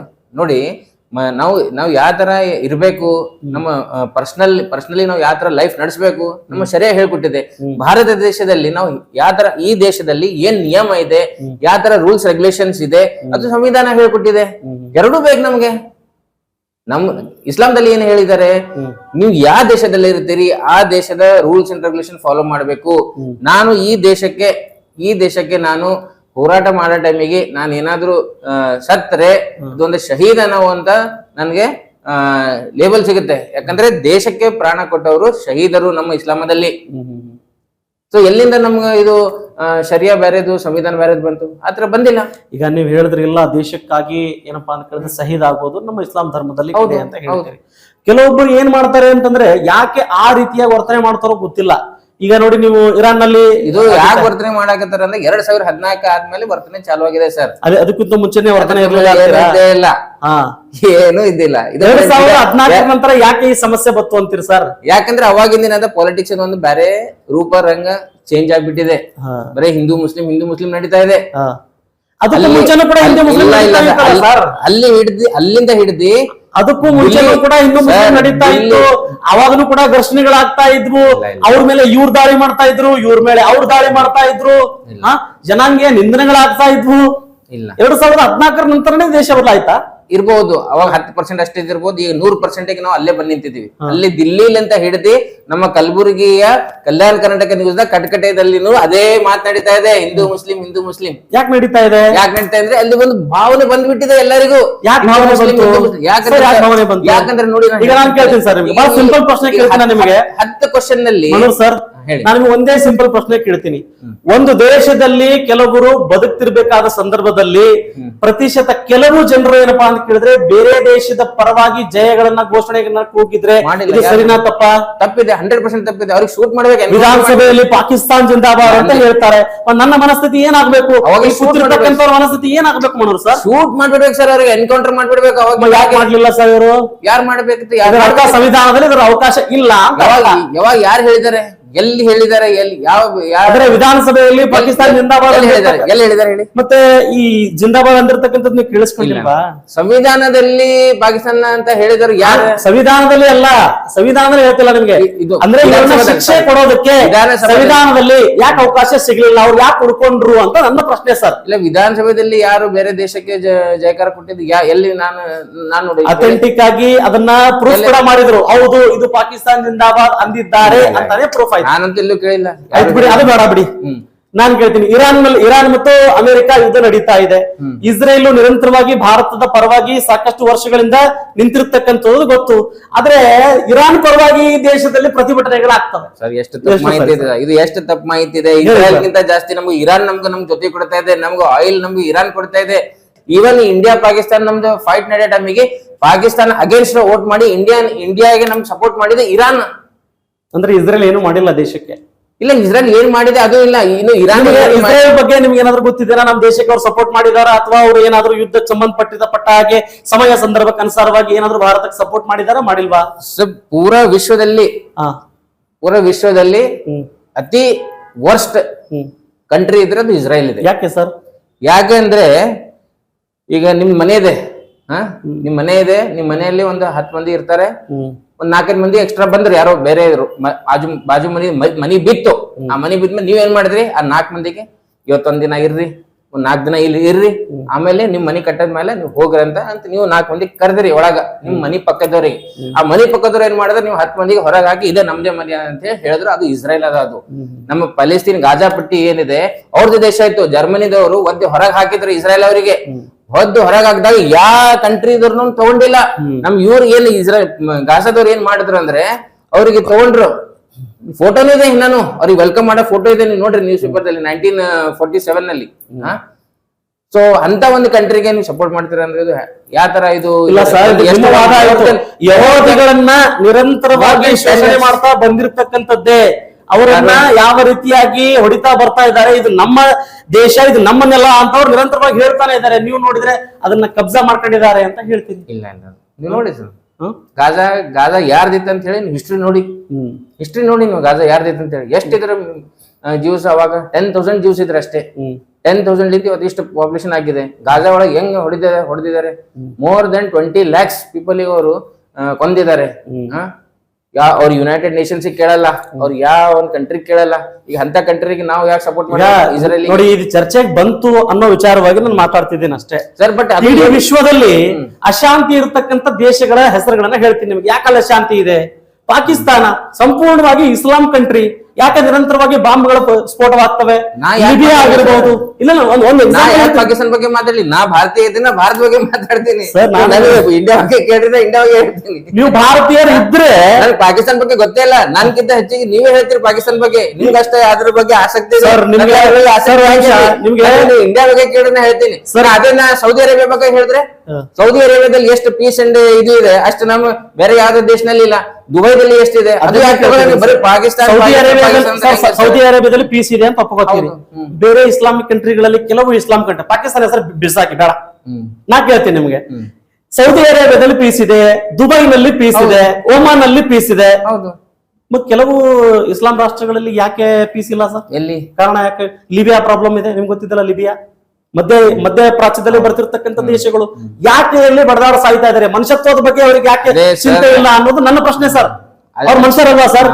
ಅಲ್ಲಿ ನೋಡಿ, ಯಾವಾಗ್ಲೂ ಅಮೆರಿಕ ಏನ್ ಮಾಡುತ್ತೆ, ಯಾವಾಗ್ಲೂ ಒಂದು ಯಾವುದೇ ದೇಶ ಒಂದು ಪವರ್ ನಲ್ಲಿ ಬರ್ತಾ ಇದೆ ಅಂದ್ರೆ ಇಮಿಡಿಯೇಟ್ಲಿ ಅದಕ್ಕೆ ಒತ್ತಬೇಕಂತ ಹೇಳಿ ಅಲ್ಲಿ ಪಾಲಿಟಿಕ್ಸ್ ಮಾಡಿ, ಅಲ್ಲಿ 2 ಭಾಗ ಮಾಡಿ, ಅಲ್ಲಿಂದ ದೇಶದ ಏನದ ಎಕನಾಮಿ ರಿಡ್ಯೂಸ್ ಮಾಡ್ಬೇಕು, ಅವ್ರಿಗೆ ಪವರ್ಫುಲ್ ಮಾಡ್ಬಾರ್ದು ಅಂತ ಹೇಳಿ ಅದೇ ಮಾಡುತ್ತೆ. ಅದಕ್ಕೆ ಈಗ ಮತ್ತೆ ನೀವು ಚೈನಾದ ಕೇಳ್ರಿ, ಯಾಕೆ ಮತ್ತೆ ಇವ್ರದ್ದು ಚೈನಾ ಮತ್ತು ಅಮೆರಿಕದ ನಡೆಯಲ್ಲ? ಯಾಕೆ ಇವ್ರು ರಷ್ಯಾದ ಮತ್ತು ಅಮೆರಿಕದ ನಡೆಯಲ್ಲ? ಯಾಕಂದ್ರೆ ಅಮೆರಿಕ ಆಗಿದ್ದು ಸಹಿಸ್ಕೋಕೆ ಆಗಲ್ಲ. ಏನ್ ಸಹಿಸ್ಕೋಕ್ ಆಗಲ್ಲ? The powerful country is only America ಅಂತ ಹೇಳ್ತಾರ ಅವರು. ಅದ್ರ ಸಲಕ್ಕೆ ಅವ್ರು ಮಾಡ್ತಾ ಇದಾರೆ. ಅದೇ ಹೇಳಲ್ಲ ನೀವು. ನೀವು ಅಮೆರಿಕ ಯಾವಾಗ್ಲೂ ಕೂಡ ತಾನು ಸೂಪರ್ ಪವರ್ ಅಂತ ತೋರಿಸ್ಕೊಳ್ಳುತ್ತೆ. ಇದನ್ನ ಒಪ್ಕೊಳ್ಳೇಬೇಕು, ಅದರಲ್ಲಿ 2 ಮಾತಿಲ್ಲ. ಯಾಕೆ ಒಪ್ಕೋಬೇಕು? ನಾವು ಹೇಳ್ತಾ ಇದಾರೆ, ನಾವು ಒಪ್ಕೋಬೇಕು ಅಂದ್ರೆ ಅರ್ಥ ಏನು ಅಂತಂದ್ರೆ ಅವ್ರನ್ನ ಅವ್ರು ಹೇಳ್ಕೊಂತಾರೆ, ನಾವು ಸೂಪರ್ ಪವರ್ ಅಂತ ಹೇಳ್ಕೊಂತಾರಲ್ಲ, ಅದನ್ನ ನಾನು ಹೇಳ್ತಿದ್ದೀನಿ ನಿಮಗೆ. ಅವ್ರು ಆ ರೀತಿ ಹೇಳ್ತಿದಾರಂತೆ. ಚೀನಾದಲ್ಲಿ ಹೇಳ್ರಿ ನೀವು, ಚೀನಾದಲ್ಲಿ ಪ್ರತಿಶತ ಕೆಲವು ಏನ್ ಮುಸ್ಲಿಮಾನ್ ಸಮುದಾಯ ಇದೆ, ಅದರ ಮೇಲೆ ನಿರಂತರವಾಗಿರ್ತಕ್ಕಂಥ ಅತ್ಯಾಚಾರಗಳನ್ನ ಮಾಡ್ತಾರೆ. ಒಬ್ಬರೇ ಒಬ್ರು ಅದ್ರ ವಿರುದ್ಧ ಮಾತಾಡ್ಲಿಕ್ಕೆ ತಯಾರಿಲ್ಲ, ಹೋರಾಟ ಮಾಡ್ಲಿಕ್ಕೆ ತಯಾರಿಲ್ಲ. ಆಯ್ತು, ಹೋರಾಟ ಮಾಡಿದ್ವಿ, ಎಲ್ಲ ಮಾಡಿದ್ವಿ, ಈಗ ಶಾಂತ ಆಗಿದೆ. ಈಗ ಅವರು ಮಾಡಿದಾರೆ, ಈಗ ಶಾಂತ ಆಗಿದ್ದಾರೆ. ಚೈನಾದೇ ಮಾತಾಡ್ತಾ ಇದ್ದೀನಿ. ಈಗ ಪ್ರಾಬ್ಲಮ್ ಇಲ್ಲ, ಮೊದ್ಲು ಇತ್ತು. ಆ ಟೈಮ್ ಒಳ್ಳೆ ರೀತಿ ಅಕ್ಸೆಪ್ಟ್ ಮಾಡ್ಕೊಂಡಾರೆ. ವಿ ಆರ್ ಅಕ್ಸೆಪ್ಟಿಂಗ್ ಇಸ್ಲಾಂ ಅಂತ ಹೇಳಿ ಹೇಳಿದಾರೆ, ರೀಸೆಂಟ್ಲಿ ಹೇಳಿದ್ದಾರೆ, ಚೀನಾದವ್ರು ಹೇಳಿದ್ದಾರೆ. ಹೌದು, ಈಗಿಲ್ಲ. ಅದು ಮೊದ್ಲು ಪ್ರಾಬ್ಲಮ್ ಇತ್ತು, 1 ವರ್ಷ 2 ವರ್ಷ ಮೊದ್ಲು ಇತ್ತು. ನೋಡಿ, ನಾವು ಬರೀ ಈಗ ಅಲ್ಲಿ ಮುಸ್ಲಿಮ್ಸ್ಗೆ ಪ್ರಾಬ್ಲಮ್ ಆಗ್ತಾ ಇದೆ ಅಂತ ಹೇಳಿ ನಾವು ಅಲ್ಲಿಂದ ಮಾತಾಡ್ತಿದ್ವು, ಇಲ್ಲಿಂದ ಮಾತಾಡ್ತಿದ್ವು, ಆತರ ಇಲ್ಲ. ಎಲ್ಲೇ ಅಶಾಂತಿ ಇರ್ಲಿ, ಎಲ್ಲೇ ಇನ್ಜಸ್ಟಿಸ್ ಇರ್ಲಿ, ಅದೇ 100% ಅದಕ್ಕೆ ನಾವು ಮಾತಾಡ್ತೀವಿ. ಬಟ್ ನಂದ್ ಕ್ವಶನ್ ಏನಿದೆ, ನೀವೆಲ್ಲ ಮೀಡಿಯಾದವರು ಬರೀ ಆ ಕಡೆ ಪಾಕಿಸ್ತಾನ ಯಾಕೆ ನೋಡಕತ್ತೀರಿ, ಬರೀ ಆ ಕಡೆ ಅದ್ ಯಾಕೆ ನೋಡಕತ್ತೀರಿ? ಈಗ ಇಂಡಿಯಾದಾಗ ಎಷ್ಟು ಮಂದಿ ನಿರೋಗಿದ್ದೆ, ಇದು ಇಲ್ಲ, ಉದ್ಯೋಗ ಇಲ್ಲ, ನಿರೋಗ ಏನ್ ಮಾಡ್ತಾ ಇದ್ರಿ? ಅದಕ್ಕೆ ಯಾಕೆ ಕ್ವಶನ್ ಕೇಳ್ತಾ ಇಲ್ಲ? ಈಗ ಇಂಡಿಯನ್ ರೂಪಿ ಎಲ್ಲಿಂದ ಎಲ್ಲಿ ಹೋಗಿದೆ? ಎಲ್ಲಿ ಎಷ್ಟಿದೆ ಇವತ್ತು? 96 ರೂಪೀಸಿಗೆ ಬಂದಿದೆ. ಅದ್ರ ಬಗ್ಗೆ ಯಾಕೆ ಹೇಳ್ತಾ ಇಲ್ಲ? ಈಗ ಹೆಲ್ತ್ ಇಂಡೆಕ್ಸಸ್ ಒಳಗೆ ಎಷ್ಟು ಮಂದಿ ಸಾಯ್ತಾ ಇದಾರೆ? ಬಿಹಾರದಲ್ಲಿ ಎಷ್ಟು ಪ್ರೆಗ್ನೆಂಟ್ ಲೇಡಿ ಮೊನ್ನೆ ಸತ್ತಿದ್ದಾರೆ, ಗೊತ್ತಿದೆ ನಿಮ್ಗ? ಇದ್ರ ಬಗ್ಗೆ ಯಾಕೆ ಮಾತಾಡ್ತಾ ಇಲ್ಲ? ಎಷ್ಟು ನಮ್ದು ಇಂಡಿಯನ್ ಎಕಾನಮಿ ಎಷ್ಟು ಡೌನ್ ಆಗ್ತಾ ಇದೆ, ಇನ್ಫ್ಲೇಷನ್ ಎಷ್ಟು ರೇಟ್ ಆಗ್ತಾ ಇದೆ, ಗ್ಯಾಸ್ ಸಿಲಿಂಡರ್ ಎಷ್ಟು ರೇಟ್ ಆಗ್ತಾ ಇದೆ, ಪೆಟ್ರೋಲ್ ರೇಟ್ ಎಷ್ಟು ಆಗ್ತಾ ಇದೆ. ಪೆಟ್ರೋಲ್ ರೇಟ್ ನಮ್ಗಿಂತ ಚೀಪ್ ಪಾಕಿಸ್ತಾನದಲ್ಲಿ ಇದೆ, ಇದು ಮಾತಾಡಲ್ಲ. ಈಗ ನಾನು ನಿಮಗೆ ಕೇಳ್ತೇನೆ, ಏನ್ ಗ್ಯಾಸ್ ಬಗ್ಗೆ ಹೇಳ್ತಿದ್ರಲ್ಲ, ಗ್ಯಾಸ್ ಪ್ರೈಸ್ ಎಷ್ಟು ಸರ್ ಇವಾಗ? ಹೆಚ್ಚಿಗೆ 1000 ಮೇಲಿದೆ. ಹೌದಾ? ಇದಕ್ಕೂ ಮೊದ್ಲು ಮುಂಚೆ ಗ್ಯಾಸ್ ಪ್ರೈಸ್ 450 ಇತ್ತು. ಇಲ್ಲ, ಇದಕ್ಕೂ ಮುಂಚೆ ಅಥವಾ ನೀವು ಹೇಳಿದ ಹಾಗೆ 14 ವರ್ಷಗಳಕ್ಕಿಂತ ಮುಂಚೆ 2014ಕ್ಕಿಂತ ಮುಂಚೆ ಎಷ್ಟಿತ್ತು ಸರ್ ಗ್ಯಾಸ್ ರೇಟು? 450. ನಾನು ಹೇಳ್ತೀನಿ ಸರ್, 2012ಕ್ಕೆ ಸುಮಾರು 1200 ಆಸ್ಪಾಸ್ನಲ್ಲಿ ಗ್ಯಾಸ್ ಇತ್ತು ಸರ್. ಸಿಲಿಂಡರ್ ಎಸ್ ಸರ್, ಹೆಂಗಿರುತ್ತೆ ಸರ್? ಹೆಂಗಿರುತ್ತೆ? 100% ಇತ್ತು. ನಿಮಗೂ ಕೂಡ ಕೆಲವೊಬ್ಬರಿಗೆ ಗೊತ್ತಿರಬಹುದು. 2012ರ ಆಸ್ಪಾಸ್ನಲ್ಲಿ 1200, 1100, 1000 ಮೇಲಿತ್ತು. ಈಗ 1000 ಅಂತ ಹೇಳ್ತಿದ್ದೀರಿ. ಹೇಗೆ ಇನ್ಫ್ಲೇಷನ್? ಪೆಟ್ರೋಲ್ ಹಂಗೆ ಐತಾ ಸರ್? ಪೆಟ್ರೋಲ್ ಕೂಡ ನೀವು ಇನ್ಫ್ಲೇಷನ್ ನೋಡಿದಾಗ ಎಷ್ಟು ಹೆಚ್ಚಿಗಾಗಿದೆ ಅಂತ ನೀವೇ ಹೇಳಿ ಸರ್. 2014 ತನಕ ಎಷ್ಟಿತ್ತು ಸರ್ ಪ್ರೈಸ್? 55 ರೂಪಾಯಿ 60 ರೂಪಾಯಿಗೆ 1 ಲೀಟರ್ ಇತ್ತು. ಈಗ 100 ದಾಟಿದೆ ಸರ್. ಹೆಂಗ್ ಮಾತಾಡ್ತೀವಿ? ಎಷ್ಟು ಹೆಚ್ಚಾಯ್ತು ಸರ್ ಅದು? ನಿಮಗೆ ಸರ್ ನಿಮಿಷ ಪ್ಲೀಸ್ ನಾವು ಫ್ಯಾಕ್ಟ್ ಪ್ರಕಾರ ಮಾತಾಡೋಣ, ಓಕೆನಾ? 2014 ತನಕ ಪ್ರೈಸ್ ಎಷ್ಟಿತ್ತು? ಪೆಟ್ರೋಲ್ ಪ್ರೈಸ್ ಎಷ್ಟಿತ್ತು ಯಾರಿಗೆ ಗೊತ್ತಿದೆನಾ? ಹೇಳಿ ಹೇಳಿ. ನಾನು ಎಷ್ಟಿತ್ತು? 60 ರೂಪಾಯಿ 70 ರೂಪಾಯಿ ತಾವೇ ಹೇಳ್ರಿ. ಎಷ್ಟಿತ್ತು? ಸುಮಾರು ಒಂದು 90ರಿಂದ 100 ರೂಪಾಯಿ. ಇಲ್ಲ ಅಷ್ಟಿರ್ಲಿಲ್ಲ. 60ರಿಂದ 70 ರೂಪಾಯಿ ಇತ್ತು. ಈಗ 100 ರೂಪಾಯಿ ಆಗಿದೆ. ಅಂದ್ರೆ 2014 ತನಕ ಎಷ್ಟು ಇನ್ಫ್ಲೂಯೆನ್ಸ್ ಆಗಿದೆ ಅನ್ನೋದನ್ನು ಕೂಡ ನಾವು ಚಿಂತೆ ಮಾಡ್ಬೇಕಲ್ವಾ ಸರ್? 70 ರೂಪಾಯಿ ಆ ಸಂದರ್ಭದಲ್ಲಿ ಇದ್ದಿರತಕ್ಕಂಥದ್ದು ನೀವು 14 ವರ್ಷದಲ್ಲಿ 30 ರೂಪಾಯಿ ಹೆಚ್ಚಾಗಿದೆ ಅಂತ ಹೇಳ್ತೀರಿ. ಅವ್ರು ತಪ್ಪು. ಹೆಚ್ಚಾಗಿದೆ, ಸಾರ್ವಜನಿಕರಿಗೆ ಬರ್ಡನ್ ಆಗ್ತಾ ಇದೆ, ಅದನ್ನ ನಾವು 100% ಆಗಿ ಅದನ್ನ ಅಪೋಸಿಟ್ ಮಾಡ್ಲೇಬೇಕು. ಈಗ 14 ವರ್ಷದಲ್ಲಿ ಆಗಿದೆ ಅಂತ ಹೇಳೋದನ್ನ ಒಪ್ಕೊಳ್ಳಿಕ್ ಸಾಧ್ಯ ಇದೆ. ಒಂದು ಬ್ಯಾರೆಲ್ ರೇಟ್ ಆ ಟೈಮ್ 500 ರೂಪಾಯಿ ಇದ್ರೆ ಈಗ ಬ್ಯಾರೆಲ್ ರೇಟ್ ಕಮ್ಮಿ ಆಗಿದೆ. ಇನ್ನ ಕಮ್ಮಿ ಆಗ್ಬೇಕು ರೇಟ್. ಹೆಚ್ಚಿಗೆ ಹಾಕ್ಬೇಕು ಅದು ಹೇಳ್ರಿ ನನಗ. ಒಂದ್ ಬ್ಯಾರೆಲ್ ರೇಟ್ ಮೊದ್ಲು ಆ ಟೈಮ್ ಏನ್ ಇತ್ತು ಅದ್ರ ತಕ್ಕಂತ ಅವಾಗ 60 ರೂಪೀಸ್ ಇದ್ದು. ಈಗ ಬ್ಯಾರೆಲ್ ರೇಟ್ ಕಮ್ಮಿ ಆದ್ಮೇಲೆ ಮತ್ತೆ ರೇಟ್ ಕಮ್ಮಿ ಆಗ್ಬೇಕು, ಹೆಚ್ಚಿಗೆ ಹಾಕ್ಬೇಕು. ಯಾಕೆ ಹೆಚ್ಚಿಗೆ ಆಗ್ತಾ ಇದೆ ಅದ್ ಯೋಚನೆ ಮಾಡ್ರಿ. ಯಾಕಂದ್ರೆ ನಾವು ಅದ್ರ ಬಗ್ಗೆ ಯೋಚನೆ ಮಾಡಲಾಗಿವಿ. ನಾವು ಬರೀ ಇಬ್ಬರ ಬಗ್ಗೆ ಯೋಚನೆ ಮಾಡ್ಲಿಕ್ಕಿದ್ವಿ, ಒಂದ್ ಅಂಬಾನಿ ಒಂದ್ ಅದಾನಿ. ಇವ್ರ ಬಗ್ಗೆ ಬಿಟ್ಟು ಬೇರೆ ಬಗ್ಗೆ ಏನು ಯೋಚನೆ ಅಲ್ಲ ಸರ್. 2014ಕ್ಕಿಂತ ಮುಂಚೆ ಅಂಬಾನಿ ಇರ್ಲಿಲ್ವಾ? ಅದಾನಿ ಇರ್ಲಿಲ್ವಾ? ಅವ್ರ ಜೊತೆಯಲ್ಲಿ ಸರ್ಕಾರ ಕೈ ಜೋಡಿಸಿ ಕೆಲಸ ಮಾಡಿಲ್ವಾ? ಅಂಬಾನಿ ಅವರು 2014 ನಂತರ ಹುಟ್ಟಿದ್ರ ಅದಕ್ಕೆ ಮುಂಚೆ ಹುಟ್ಟಿದ್ರ ಸರ್? ಅವ್ರು ಹುಟ್ಟಿದ್ರ ಮೊದ್ಲೇ ಹುಟ್ಟಿದ್ಮೇಲೆ ವ್ಯಾಪಾರ ಮಾಡ್ತಿರ್ಬೇಕಲ್ಲ ಸರ್? ಅವ್ರ ಆಸ್ತಿ ಹುಟ್ಟಿದ್ದು 2014 ಆದ್ಮೇಲೆ. ಅವ್ರ ಆಸ್ತಿ ಹುಟ್ಟಿದ್ದು 2014 ಆದ್ಮೇಲೆ ಎಷ್ಟು ಪರ್ಸೆಂಟೇಜ್ ಹೆಂಗ್ ಇನ್ಕ್ರೀಸ್ ಆಗಿದೆ ಯೋಚನೆ ಮಾಡ್ಕೋರಿ. 200-300% ಇನ್ಕ್ರೀಸ್ ಆಗಿದೆ. ಈ ಪೂರಾ ವಿಶ್ವದಲ್ಲಿ ಟಾಪ್ 10 ದಾಗ ಬಂದ್ಬಿಟ್ಟದ. ಅಂಬಾನಿ ಅವರು ದುಡ್ಡು ಗಳಿಸಿರ್ತಕ್ಕಂಥದ್ದು ನಿಮ್ಗೆ ಇಷ್ಟ ಇಲ್ಲ? ಗಳಿಸ್ಲಿ ಬೇರೆಯವ್ರಿಗೆ, ಗರೀಬರಿಗೆ ಒತ್ತಿ ಗಳಿಸಬಾರ್ದು. ಗರೀಬರ ಶವದ ಮೇಲೆ ಕಾಲಿಟ್ಟಿ ಗಳಿಸಬಾರ್ದು ಅಂತ ನಾವ್ ಹೇಳಕತ್ತೀವಿ. ಯಾವ ರೀತಿಯಾಗಿ ಸರ್? ಯಾವ ರೀತಿ? ನಾವು ಅವ್ರಿಗೇನು ಒಂದ್ ಪಕ್ಷಕ್ಕೆ ಈ ದುಡ್ಡು ಕಮ್ಮಿ ಆದ್ರೆ, ಪೆಟ್ರೋಲ್ ಡೀಸೆಲ್ ಕಮ್ಮಿ ಆದ್ರೆ, ಗ್ಯಾಸ್ ಕಮ್ಮಿ ಆದ್ರೆ ಸರ್ ಬಿಸ್ನೆಸ್ ಬಡವರ ಪಕ್ಷದಲ್ಲಿ ಮಾತಾಡ್ತಾ ಇದೀವಿ. ನಾವೇನು ಯಾರು ಬಿಸ್ನೆಸ್ ಹಣೆ ನಿಮ್ಗೆ ಹೇಳ್ತೇನೆ ಕೇಳಿ. ಕಾಂಗ್ರೆಸ್ ಬಂದ್ರೆ ಕಾಂಗ್ರೆಸ್ ಬಾಲ ಬಡಿತಾರ ಸರ್. ಬಿಜೆಪಿ ಬಂದ್ರೆ ಬಿಜೆಪಿ ಬಾಲ ಬಡಿತಾರೆ. ಯಾಕಂದ್ರೆ ಕೇಳಿದ್ರೆ ಅವ್ರಿಗೆ ಸರ್ವೈವ್ ಆಗ್ಬೇಕಲ್ವಾ? ಈಗ ನೀವು ಬಿಸ್ನೆಸ್ ಮ್ಯಾನ್ ಇದೀರಾ, ನೀವು ಒಂದು ಜಿಲ್ಲೆಯಲ್ಲಿ ದೊಡ್ಡ ಪ್ರಮಾಣದಲ್ಲಿ ಬಿಸ್ನೆಸ್ ಮಾಡ್ತೀರಿ ಅಂತಂದ್ರೆ ಯಾವ ಪಕ್ಷ ಬಂದ್ರೆ ನಿಮ್ಗೆ ಏನ್ ಚಿಂತೆ? ಎಲ್ಲರೂ ಜೈ ಬಿಡಬೇಕಲ್ವಾ? ಮತ್ತೆ ನೀವು ಬಿಸ್ನೆಸ್ ಮ್ಯಾನ್ ಇದ್ರೆ ಅಂಬಾನಿ ಏನಾದ್ರು ಕಾಂಗ್ರೆಸ್ ಅಲ್ಲಿ ಇದಾರ ಅಥವಾ ಬಿಜೆಪಿ ಅಲ್ಲಿ ಇದಾರ ಅಥವಾ ಜೆಡಿಎಸ್ ಅಲ್ಲಿ ಇದಾರ ಸರ್ ಅವರು? ಇಲ್ಲ, ಕರೆಕ್ಟ್ ಅದ ಸರ್. ನೀವ್ ಏನ್ ಅಂತ ಇದ್ರಿಲ್ಲ ಬಹಳ ಕರೆಕ್ಟ್ ಮಾತಾಡ್ತಾ ಇದ್ರಿ. ಎಲ್ಲರಿಗ್ ಜೈ ಹೊಡಿಬೇಕಂತ ಹೇಳ್ತಾ ಇದ್ರಿ. ಅವಾಗ್ನು ಇವ್ರು ಕಾಂಗ್ರೆಸ್ ಜೈ ಹೊಡೆದಿದ್ರ. ಬಟ್ ಕಾಂಗ್ರೆಸ್ ಅವ್ರು ಅವ್ರಿಗೆ ಇಷ್ಟ ಏನದ, ಅವ್ರಿಗೆ ಹಿಂಗ ಅಡ್ಡದಿಡ್ಡ 2 ನಂಬರ್ಲಿಂದ ದುಡ್ಡು ಗಳಿಸ್ಲಿಕ್ಕೆ ಅವಕಾಶ ಕೊಟ್ಟಿಲ್ಲ ಅಂತ ಹೇಳ್ತೀರಿ? ಕೊಟ್ಟಿಲ್ಲ. ಈಗ ಬಿಜೆಪಿ ಬಂದಾದ್ಮೇಲೆ 2014ರಿಂದ ಇತ್ತೀಚೆಗೆ ದೇಶದ ಅಭಿವೃದ್ಧಿ ಏನಾದ್ರೂ ಆಗಿದೆ ಅಂತ ಅನ್ಸುತ್ತಾ ಸರ್ ನಿಮಗೆ? ಇಲ್ಲ, ನನ್ಗಂತೂ ಅನ್ಸಲ್ಲ ಸರ್. ಅಭಿವೃದ್ಧಿ ಹೆಂಗ ಅನ್ಸುತ್ತೆ? ನಾವು ಡಯಾಬಿಟೀಸ್ ನಲ್ಲಿ ಫಸ್ಟ್ ಇದೀವಿ ವರ್ಲ್ಡ್ ಒಳಗ, TB ಒಳಗ್ ಫಸ್ಟ್ ಇದೀವಿ. ಅದನ್ನು ಸರ್ಕಾರ ಮಾಡುತ್ತಂತೀರಾ? ಮತ್ತೆ ನೀವು ಹೆಲ್ತ್ ಇಂಡಸ್ಟ್ರೀಸ್ ಹೆಂಗ ಹೆಚ್ಚಿಗೆ ಆಗ್ಲಕ್ಕ? ನಮ್ಮ ಆಹಾರ ಕ್ರಮಗಳೇ ಸರಿಯಾಗಿಲ್ಲ. ಮತ್ತೆ ನಾವೇ ನಮ್ಮ ಶರೀರ ಯಾರು ನೋಡ್ಬೇಕು ಸರ್? ಯಾರು ನೋಡ್ಬೇಕು? ಈಗ ಮನೆ ದೊಡ್ಡ ಯಾರು ತಂದೆ ಇರ್ತಾರೆ, ತಂದೆ ಚೆನ್ನಾಗಿ ಎಲ್ಲ ಮನಿ ನಡೆಸಿದ್ರೆ ಮನಿ ಚಲೋ ನಡೀತದ. ಈಗ ದೇಶದ ಪ್ರಧಾನ ಮಂತ್ರಿ ಅವ್ರು ಚಲೋ ನಡೆಸಿಲ್ಲ ಅಂದ್ರೆ ಮತ್ತೆ ಈಗ ಹಾಳಾಗದೆ. ಮತ್ತ ಈಗ ಹಾಳಾಗದ ಕಾರಣ ನರೇಂದ್ರ ಮೋದಿ ಅಂತ ನಾನು ಹೇಳ್ತೀನಿ. ಇಲ್ಲಾಂದ್ರೆ ಇನ್ನು ಚಲೋ ಪ್ಲಾನಿಂಗ್ ಮಾಡಿ ಮೋದಿ ಅವರು ಹಾಳು ಮಾಡಿದ್ದಾರೆ ಅಂತಂದ್ರೆ ಯಾವ ರೀತಿ ಹಾಳು ಮಾಡಿದ್ದಾರೆ ಸರ್? ಸ್ವಲ್ಪ ನೋಡಿ. ಇಂಡಿಯನ್ ರುಪೀಸ್ ನೋಡಿ, ಎಕನಾಮಿ ನೋಡಿ, ಇನ್ಫ್ಲೇಷನ್ ನೋಡಿ, ನೀವು ಪೂರಾ ಹೆಲ್ತ್ ಇಂಡಸ್ಟ್ರೀಸ್ ಒಳಗ್ ನೋಡಿ, ಎಲ್ಲ ಗೌರ್ಮೆಂಟ್ ಹಾಸ್ಪಿಟಲ್ ಹೋಗಿ ನೋಡಿದ್ರ ಒಂದ್ಸತಿ ನೀವು? ಇದಕ್ಕ ಎಲ್ಲ ನಮ್ಮ ದಿಲ್ಲಿದಾಗ ನಮ್ಮ ರಾಜಧಾನಿದಲ್ಲಿ ಏಮ್ಸ್ ಹೊರಗಡೆ ಇದು ಅಂಡರ್ ಬ್ರಿಡ್ಜ್ ಒಳಗಡೆ ನೋಡಿದಾರ ಪೇಷಂಟ್ಸಿಗೆ ಬೆಡ್ ಇಲ್ಲ ಅಂತ. ಪೇಷಂಟ್ಸಿಗೆ ಬೆಡ್ ಇಲ್ಲ ಆದವ್ರು ತೆಳಗ್ ಹೋಗಿ ಮಲ್ಕೊಳಕತ್ತಾರ. ಇದು ಸಬ್ವೇದಲ್ಲಿ ಪೂರಾ ಇಂಟರ್ನ್ಯಾಷನಲ್ ಮೀಡಿಯಾದಲ್ಲಿ ಬಂದಿದೆ ಸರ್. ನೀವು ಈಗ ನೀವು ಹೇಳ್ತೀರಿ ಬೇರೆ ಬೇರೆ ದೇಶದವರು ಅವರನ್ನ ಕರೆದು ಆ ರಾಷ್ಟ್ರದ ಏನಪ್ಪಾ ಅಂದ್ರೆ ಅತ್ಯುನ್ನತ ಏನಪ್ಪಾ ಅಂತ ಕೇಳಿದ್ರೆ ಸಾಕಷ್ಟು ಪದವಿಗಳನ್ನ ಕೊಟ್ಟಿದ್ದಾರೆ, ಪದಕಗಳನ್ನ ಕೊಟ್ಟಿದ್ದಾರೆ, ಅಭಿನಂದಿಸಿದ್ದಾರೆ.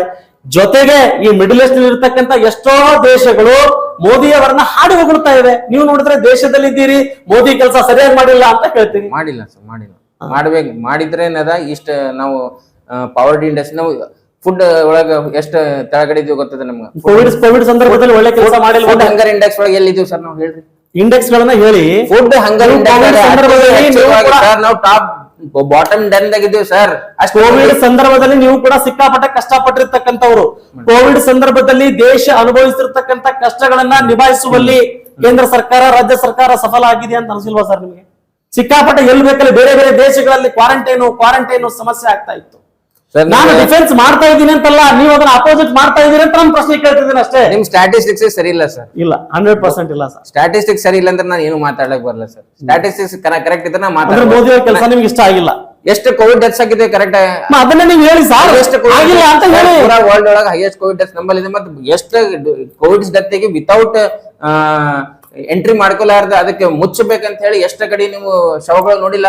ಇದು ಗಂಗಾ ತಟಕ್ಕೆ, ಇದು ನದಿಗಳ ತಟಕ್ಕೆ ನೋಡಿದ್ರಿಲ್ಲ? ಈಗ ಆ ಟೈಮಿಗೆ ಬಂದ್ರೆ ಕೋವಿಡ್ ಸಂದರ್ಭದಲ್ಲಿ ಸಂಪೂರ್ಣವಾಗಿ ವಿಫಲರಾಗಿದ್ದಾರೆ. ಹೌದು, 100%.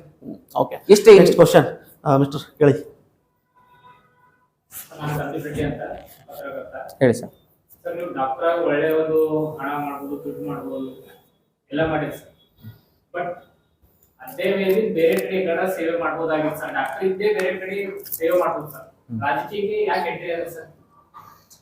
ನೋಡಿ, ಒಂದು ರಾಜಕೀಯದಲ್ಲಿ ಒಂದು ಏನಾರ ಒಂದು ಸ್ಥಾನ ಸಿಕ್ಕಿದ್ರೆ ಆ ಸ್ಥಾನ ಉಪಯೋಗಿಸಿ ನಾನು ಬಹಳ ಜನರಿಗೆ ಸೇವೆ ಮಾಡ್ಬೋದು. ನಾನು ಒಬ್ಬನೇ ಮನುಷ್ಯ ಎಷ್ಟಂತ ನಾನು ಸೇವೆ ಮಾಡ್ಬೋದು? ನಾವು 1,000 ಮಂದಿ, 2,000 ಮಂದಿ, 10,000 ಮಂದಿಗೆ ಮಾಡ್ಬೋದು. ಬಟ್ ನಾನು ಒಂದು ಸ್ಥಾನದಲ್ಲಿ ಇದ್ರೆ ನಾನು ಪೂರಾ ಕರ್ನಾಟಕಕ್ಕೆ ನಾನು ಒಂದು ಸೇವೆ ಮಾಡುವಂತ ನಾನು ಮನುಷ್ಯ ಆಗ್ಬೋದು. ನೋಡ್ಬೋದು. ಇವತ್ತಿನ ರೆಕಾರ್ಡಿಂಗ್ ನೀವು ಹಿಡ್ಕೋರಿ. ನಾ ಮುಂದೆ ಏನಾದ್ರೂ ದೇವರ ಕೃಪೆಲಿಂದ, ನಿಮ್ಮೆಲ್ಲ ಆಶೀರ್ವಾದದಿಂದ ನಂಗೆ ದೇವ್ರ ಎಲ್ಲರೂ ಒಂದು ಒಳ್ಳೆ ಸ್ಥಾನ ಕೊಟ್ಟರು, ಇವತ್ತಿನ ರೆಕಾರ್ಡಿಂಗ್ ಮತ್ತೆ ವಾಪಸ್ ಚಲಾಯಿಸಿ ನಾನು ತೋರಿಸ್ತೀನಿ. ನಾನು ಮಾತಾಡೋದು ಯಾವಾಗಂದ್ರೆ ಕೆಲಸ ಮಾಡಿದ್ಮೇಲೆ ಮಾತಾಡ್ತೀನಿ. ನನ್ನ ವ್ಯಕ್ತಿಗವಾಗಿ ನಾನು ಇಷ್ಟು ಕೆಲಸ ಮಾಡಿದ್ದೀನಿ. ನನ್ನ ವಯಸ್ಸು 38 ವಯಸ್ಸಲ್ಲಿ ನಾನು ಇಷ್ಟು ಹೆಸರು ಮಾಡಿದ್ದೀನಿ ಅಂದ್ರೆ ನನ್ನ ಕೆಲಸನೇ ನನ್ನ ಹೆಸರಿದೆ. ಈಗ ನೀವು ಅವ್ರು ಕೇಳಿದ್ರು ರಾಜಕೀಯಕ್ಕೆ ಯಾಕೆ ಬಂದಿರಿ ಅಂತ.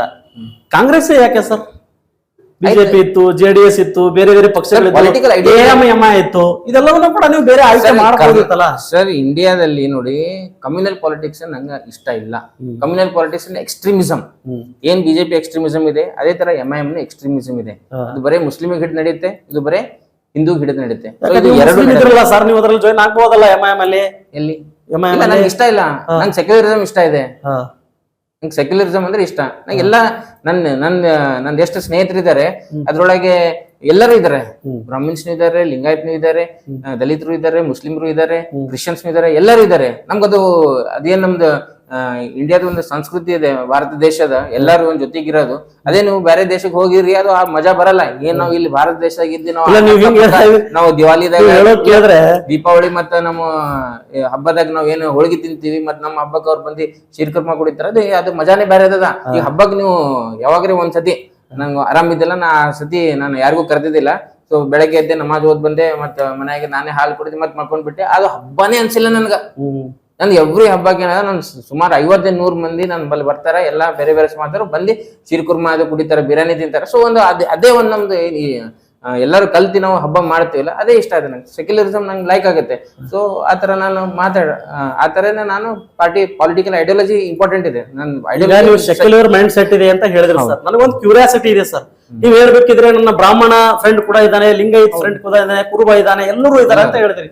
ಮುಸ್ಲಿಮರೆಲ್ಲರೂ ಕೂಡ ಈ ರೀತಿಯಾಗಿರ್ತಕ್ಕಂಥ ಜಾತಿ ವ್ಯವಸ್ಥೆ ಇದೆ ಅಲ್ವಾ? ಮತ್ತೆ ಇದೇನಾ ಅಂದ್ರೆ ಜಾತಿ ವ್ಯವಸ್ಥೆ ಹೇಗೆ? ಕುರುಬ, ಆಮೇಲೆ ನಮ್ಮಲ್ಲಿ ಏನು ಬ್ರಾಹ್ಮಣ ಹಿಂಗಂತಿದೆಯಲ್ಲ. ಸೊ ಮುಸಲ್ಮಾನರಲ್ಲೂ ಕೂಡ ಸಾಕಷ್ಟು ಜಾತಿಗಳಿದಾವೆ, ಉಪಜಾತಿಗಳಿದಾವೆ. ಜಾತಿಗಳು ಇದಾವೆ ಅಂದ್ರೆ ಅದು ನಾವು ಮಾಡಿದ್ದೇವೆ. ಆದ್ರೆ ಬಟ್ ಧರ್ಮದಲ್ಲಿ, ಇಸ್ಲಾಂ ಧರ್ಮದಲ್ಲಿ ಆತರ ಕೊಟ್ಟೇ ಇಲ್ಲ. ಈಗ ಕುರಾನ್ದಲ್ಲಿ ಯಾವ್ದು ಕೊಟ್ಟಿಲ್ಲ, ಆ ಜಾತಿ ಈ ಜಾತಿ ಅಂತ ಯಾವ್ದು ಕೊಟ್ಟಿಲ್ಲ. ಇಲ್ಲಿ ಅದೇ ಅಕಾರ್ಡಿಂಗ್ ಟು ದಿ ನಮ್ದು ಏನ್ ಕೆಲಸ ಮಾಡ್ತಾರೆ. ಈಗ ಅಂದ್ರೆ ನೀವು ಜಾತಿ ವ್ಯವಸ್ಥೆ ಒಪ್ಪಲ್ಲ ಅಲ್ಲಿ? ನಾನು ಒಪ್ಪಲ್ಲ. ಬರೀ ಇಸ್ಲಾಂ ಅಂದ್ರೆ ಇಲ್ಲಿ ಹೋಗ್ತೀರಿ, ಹಿಂದೂಗಳಲ್ಲಿ ಹೋಗ್ತೀರಿ. ಎಲ್ಲಿ? ಹಿಂದೂಗಳಲ್ಲಿ ಹೋಗ್ತೀರಿ. ನಾನು ಎಲ್ಲಿ ಹೋಗ್ತಾ ಇದ್ದೀನಿ? ಈಗ ಹೇಳಿದ್ರಲ್ಲ ಬ್ರಾಹ್ಮಣ, ಕುರುಬ ಈ ರೀತಿ ಹೇಳ್ತಾ ಇದೀರಿ. ಮತ್ತೆ ಹಿಂದೂಗಳಾಗ 4 ಇದು ಇಲ್ಲ, ಕ್ಷತ್ರಿಯ 4 ವಿಭಜನೆ ಇಲ್ಲ ಸರ್. ಆಕ್ಚುಲಿ ಅದು ಧರ್ಮ ಅಲ್ಲ ಸರ್. ಅದು ಧರ್ಮದ ಆಧಾರ, ಜಾತಿ ಆಧಾರ ಸೂಚಿಸ್ತಾ ಇಲ್ಲ. ಯಾವ ವ್ಯಕ್ತಿ ಯಾವ ಕಾಯಕ ಮಾಡ್ತಾನೆ ಅದರ ಆಧಾರದ ಮೇಲೆ ಅವರನ್ನ ಗುರುತಿಸ್ತಾರೆ. ಸೊ ಹಾಗೇನೂ ಕೂಡ ಇಸ್ಲಾಂ ಅಲ್ಲಿಯೂ ಕೂಡ ಸುನ್ನಿ ಆಗಿರ್ಬೋದು, ಶಿಯಾ ಆಗಿರ್ಬೋದು, ಆತರ ಯಾವ್ದು ಅದೇ. ಬಟ್ ಆತರ ಇಲ್ಲಿ ನಾವು ಮಾಡ್ಕೊಂಡಿದ್ದೀವಿ. ಅದು ಯಾವ್ದು ಗ್ರಂಥದಲ್ಲಿ, ಕುರಾನ್ದಲ್ಲಿ ಇದು ಕೊಟ್ಟಿಲ್ಲ. ಈ ತರ ಜಾತಿ ಇದೆ, ಆತರ ವಿಭಜನೆಗಳು ಇಲ್ಲ. ಜಾತಿ ವ್ಯವಸ್ಥೆ ಒಪ್ಪಲ್ಲ.